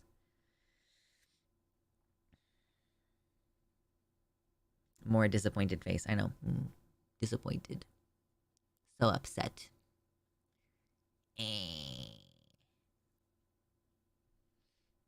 Good job, gang. That was a good wave of disappointment. Same time next week, everybody. If I work hard enough, then potentially I will not be streaming on Sunday next week. Just depending. Because I'm trying to get myself a vacation, and I'll just need to work ahead a little bit on editing and stuff. I've been feeling like, oh, it's not a good thing for me to take off streaming because I make a good chunk of my money for the donations during stream, but it's like, I don't really get that much money in donations nowadays, so if I miss a couple streams, it's actually not going to hurt anything, but it's so weird. The first year that I was streaming, I think I made a lot more money. I guess it was new and exciting, and then the economy got worse, so there's that as well. There's a whole process you can do to make it better, the ingrown hairs. Yeah, but then it's a whole process. Then you gotta do a whole thing. I do want the aliens to come down, though.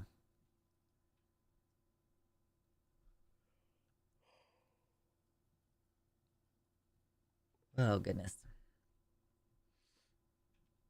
Well, let me see if there's anything else that I have for today. Anybody else have anything fun for today?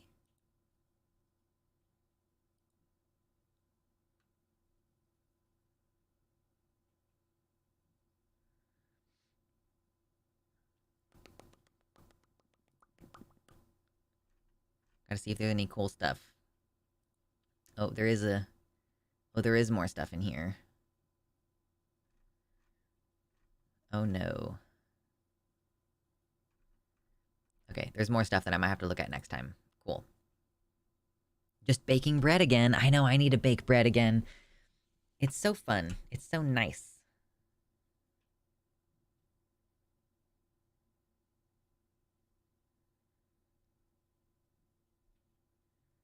Drink water, eat food, take meds, love yourselves. True, hella.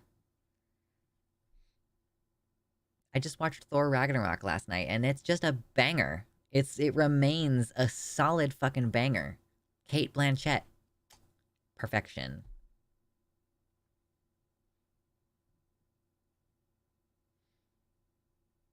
Easy muscles. Oh yeah, I'm terrible, and I don't need my bread.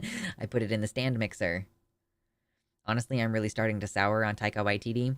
I don't know a lot about what he's been doing recently, and he did Love and Thunder, right? And Love and Thunder was not a great movie. But I guess, yeah, if you know personally more about Taika Waititi, you might not want to go back and watch it. But yeah, I don't know. I thought that it still held up really nicely. But Love and Thunder was, like, not memorable to me at all. I'm bad about hydrating lately, so trying to work on that. Yeah. This is my solution, is I just have an enormous amount of water present at all times. So literally anytime I'm even a tiny bit thirsty, or even if I'm hungry and I've decided not to eat, because intermittent fasting or whatever, just, drink tons of water.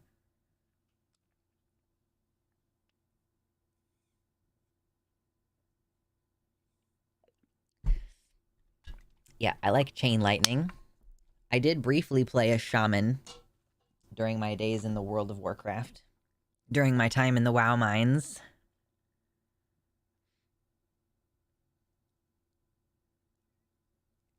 I know, Jane. Never saw this coming. Incredible.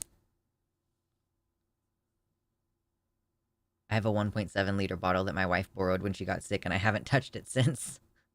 Yeah, you have to actually wash it.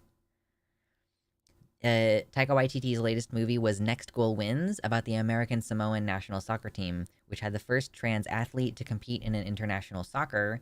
He decided to make the coach a transphobe to give him a character growth moment. These are real people, by the way, and this transphobia didn't happen IRL. There's a scene of aggressive dead naming.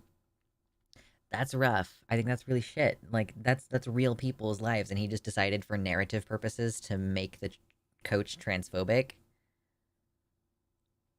10K reasons. Hey, I think you're a first-time donator. I don't see that name in chat.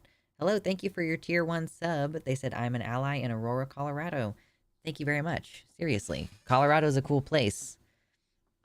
I look forward to traveling through there at some point in the future. Chain lightning is a fun ability. It makes Ellie fun. Yeah, I don't know why, but I was really, really, really determined to make Enhancement a thing. And I didn't play Ellie, I played Enhancement. And I was just really desperate for it to be fun, and it just never ended up being very fun.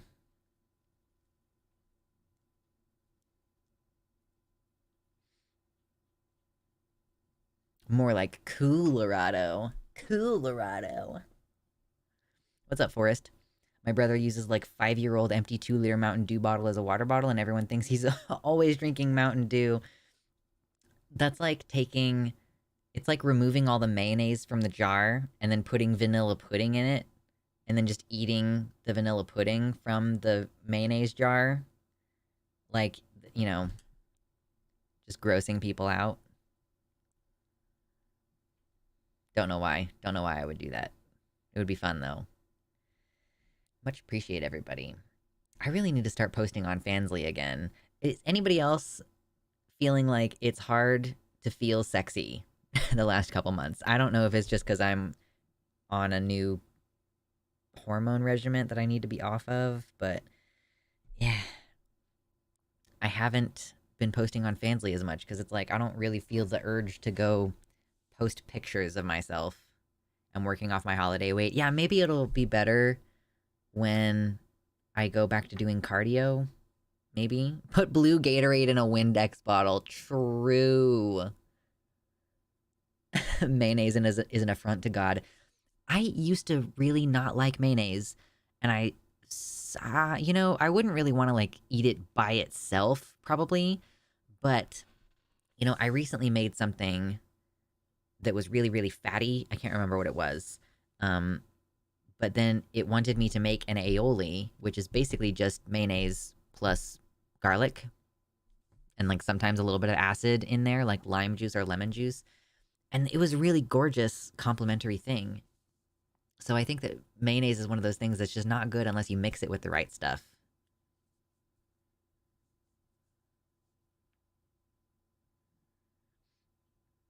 I used to hate pickles until I finally got on Spiro. I'm looking forward to eating pickle after stream. I will eat pickle because pickles are delicious. I'm not even on anything that would cause me to crave pickles, and I have POTS, so I have salt problems. Need more salt. Maple syrup in a very well-cleaned oil bottle. I don't think I would be willing to do that.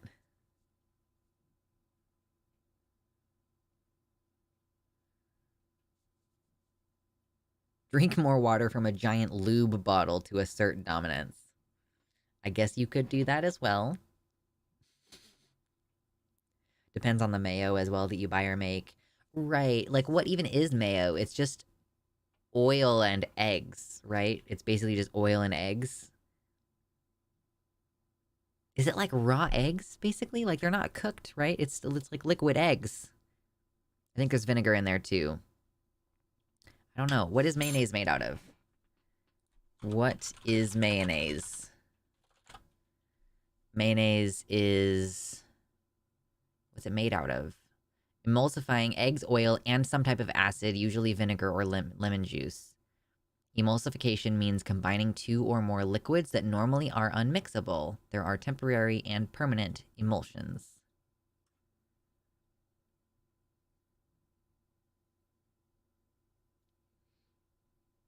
Eggnog is liquefied eggs, shit tons of cream, and booze. I tried eggnog again recently. Like, not this past Christmas season, but maybe the one before that. Or no, it was actually even the one before that. So 2 or 3 years ago, I tried eggnog again, and it just still didn't do it for me. I continue to try things, though, because one of the great things about being a human person is that your tastes change over time. Because you lose your taste for sweet. I used to love cinnamon rolls, and it has been a little bit weird to reconcile with the fact that I don't like cinnamon rolls most of the time now. They have to be made in a particular way, or I have to be in a particular mood, but they're so sweet. And I don't have the taste for sweet anymore. Put anything in a gasoline can, just buy a fresh one and never put gas in there. I recently discovered I like cherry tomatoes and mushrooms now, and I used to hate them. Oh man, those two things are going to open up so many culinary opportunities. I used to hate sauteed onions, which is unthinkable now. Now, I will say, caramelized onions do have that sort of slimy texture. So if you really cook the onions for a long, long, long time and they get that soft sliminess, I can understand texture-wise why people are not a fan. And I also completely understand mushrooms. Sometimes for texture reasons, I cannot eat hot dogs. Like, I'll be chewing on it, and there's something about the texture when you try to, like, actually swallow the food that makes it really disgusting to me. I don't know why. But cinnamon bread items are only good with fresh black coffee.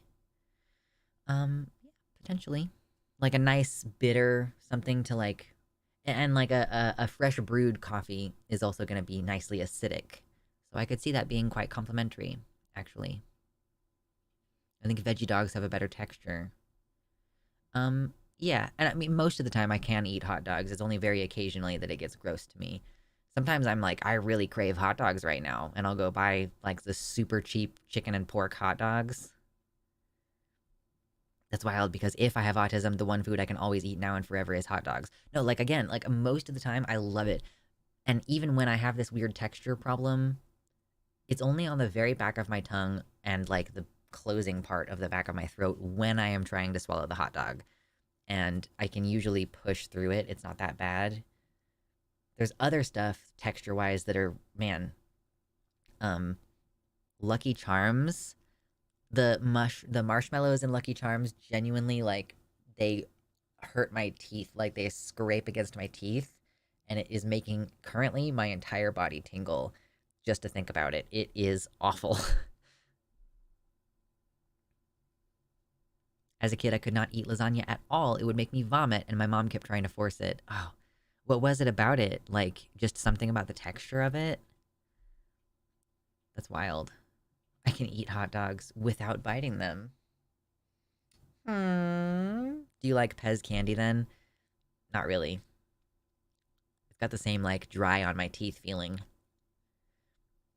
Last several times I've eaten mushrooms, they've been stewed. I don't buy mushrooms that much because they kind of go bad really fast. It's the texture of the marshmallows for me. Yeah, it's like, it hurts my teeth. It genuinely does. My mom would be like, Garfield likes it. It's got all the same things as pizza. And I was a kid who didn't know the word texture yet and felt like shit for being forced to eat a food that made me ill. I'm guessing it was just, like, too mushy. Like, all mush. See, I can see... Man, I think it probably was too fatty, too. Because I think that something that would have helped a lot... Oh, it was the noodle texture, specifically. Oh. Okay. Yeah, cook your mushrooms within a day or two of buying them and check them thoroughly at the store. Yeah, like, mushrooms are a pain in the ass. I can totally eat lasagna now. I love it, but as a kid, I just could not. Okay, so Gayfesh, I'm going to drop this on you. I think that your mom just overcooked her lasagna.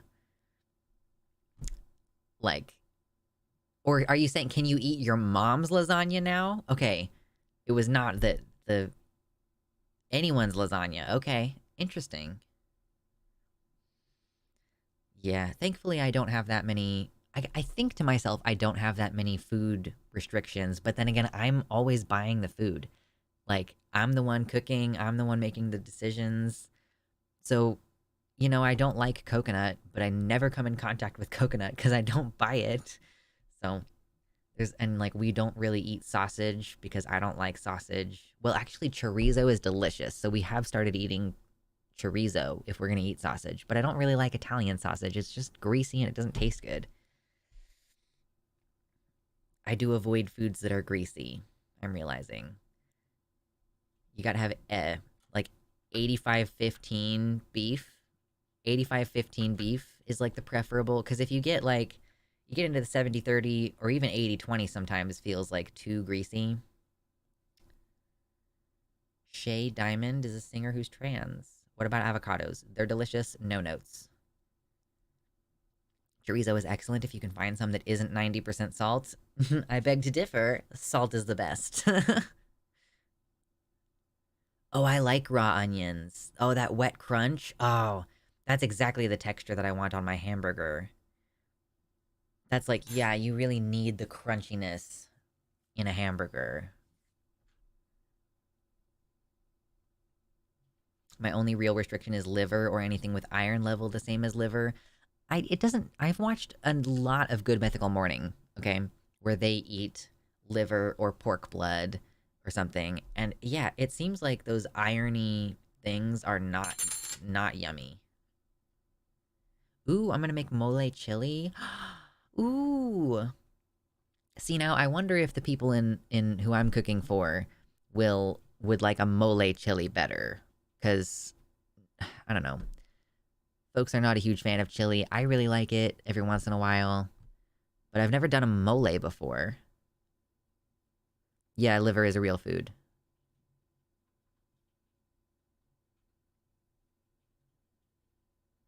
I can DM you my recipe. Yes, please. I don't know when I'm gonna get around to making it, but I love the idea of mole, because mole is like chocolate, spicy kind of mixture, right?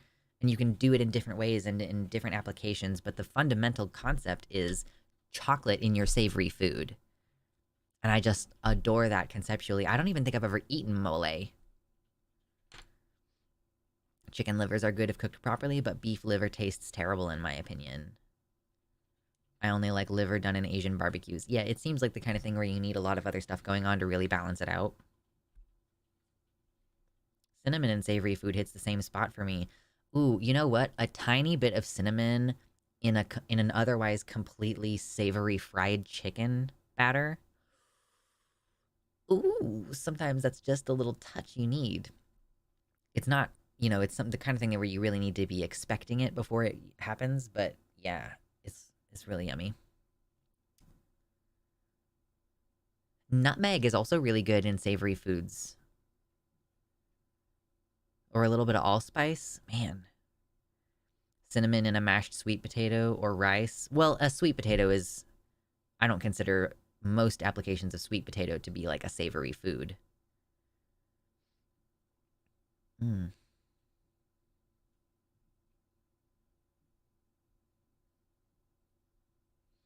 I have to have my onions caramelized and grilled for my burgers. I hate how most people don't know how to cook onions. I don't think that it's that most people don't know how to cook onions. I think that most people don't have 45 minutes to genuinely caramelize their onions, because genuinely you have to cook them for at least 30 minutes to get to the level where it is caramelized.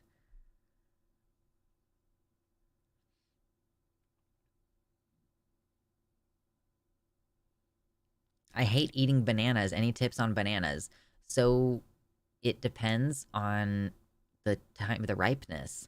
I prefer bananas that still have green on the stem, that are still that very bright yellow and with a little bit of green on the stem, because they haven't developed their sugars yet as much. They're also more nutritious if you eat them earlier. And as they age and, get a little bit older and maybe a little bit browned, they develop their full sweetness and they are less nutritionally beneficial. So yeah, I would say maybe just try them at different ripenesses.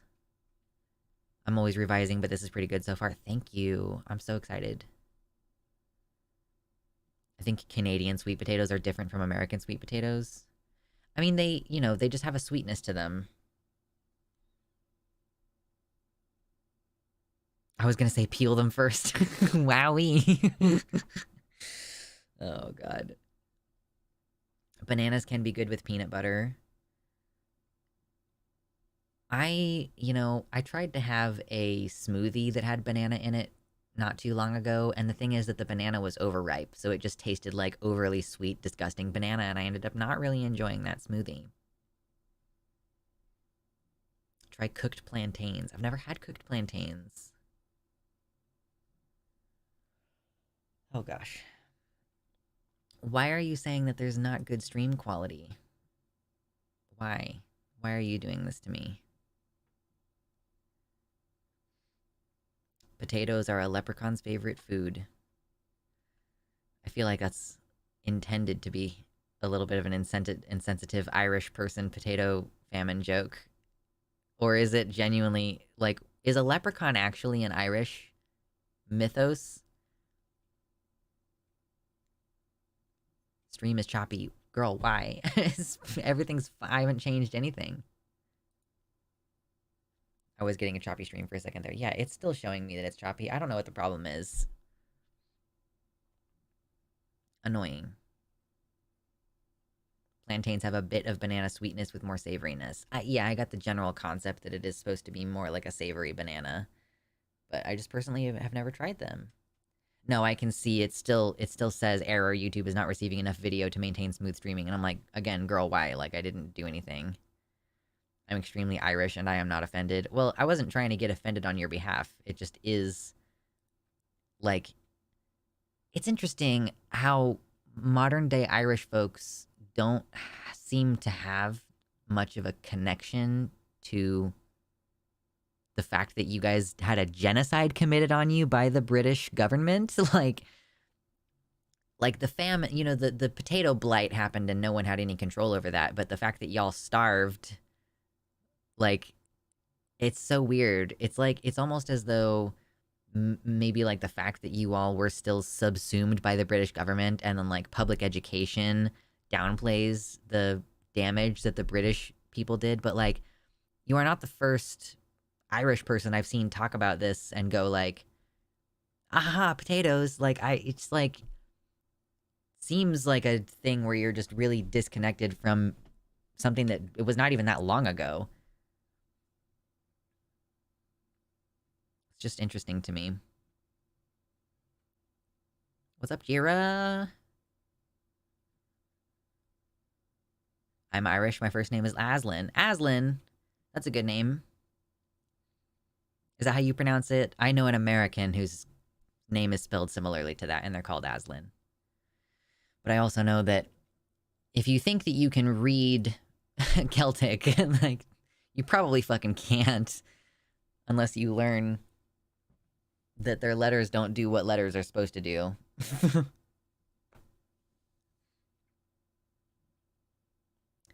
Yeah, the Great Hunger was British-made. Ireland had food. It was just all going to Britain. The potato blight has been used to obfuscate the Great Hunger.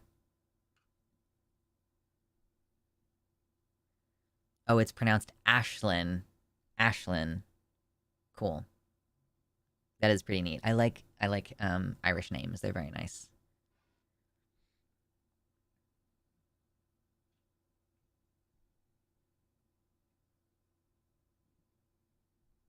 Mostly we get called racists for even bringing it up, to be honest. Talking about how your grandfather got paid in whiskey to weld skyscrapers means I'm automatically comparing the Irish to American slavery. That's really dumb! It's like, obviously the Irish weren't doing chattel slavery. That's a different thing. Like, sorry, the Irish weren't subjected to chattel slavery, but they were still indentured servants.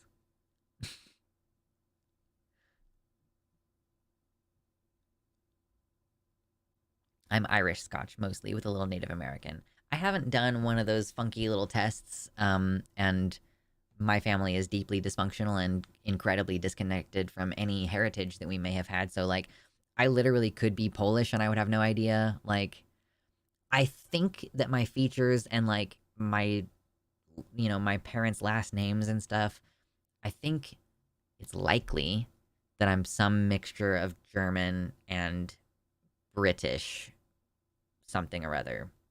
Like, based on my facial features, I don't know any more detail than that, but I'm definitely not gonna find out, because I'm not gonna sell my genetic data to some weird fucking company just for the sake of curiosity. I'm a Euromut. Yeah, I'm basically just like, I am a white person who has absolutely no culture to refer to. So, yay. My friend's family lived in Derry during the Troubles, specifically Free Derry, and were directly harmed by UK police as Catholics during Irish internment. Yeah. Northern Ireland is still Catholic, right? Jesus Christ. Okay, well, if stream is gonna act like it has shit quality, there's 50 viewers in here all of a sudden.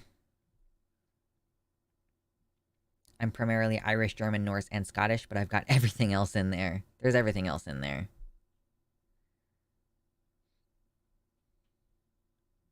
Largest population is Cajun, French, and the rest is Euromut. I'm lily white ginger and I burn in the sun. You're likely to be some kind of Irish maybe then. I don't know. Just throwing shit out there at this point. Okay. We've done the thing. Look at us. We did the thing. And I'm ready to go eat some food and take a shower probably and generally have a relaxed evening. And then get ready to bust my ass tomorrow doing more editing. So, love y'all parasocially, and I expect you to behave yourselves in between now and the next stream. Drink some water, get you some exercise. And yeah, as far as I know, I plan to see you on Wednesday. So, cool. Later.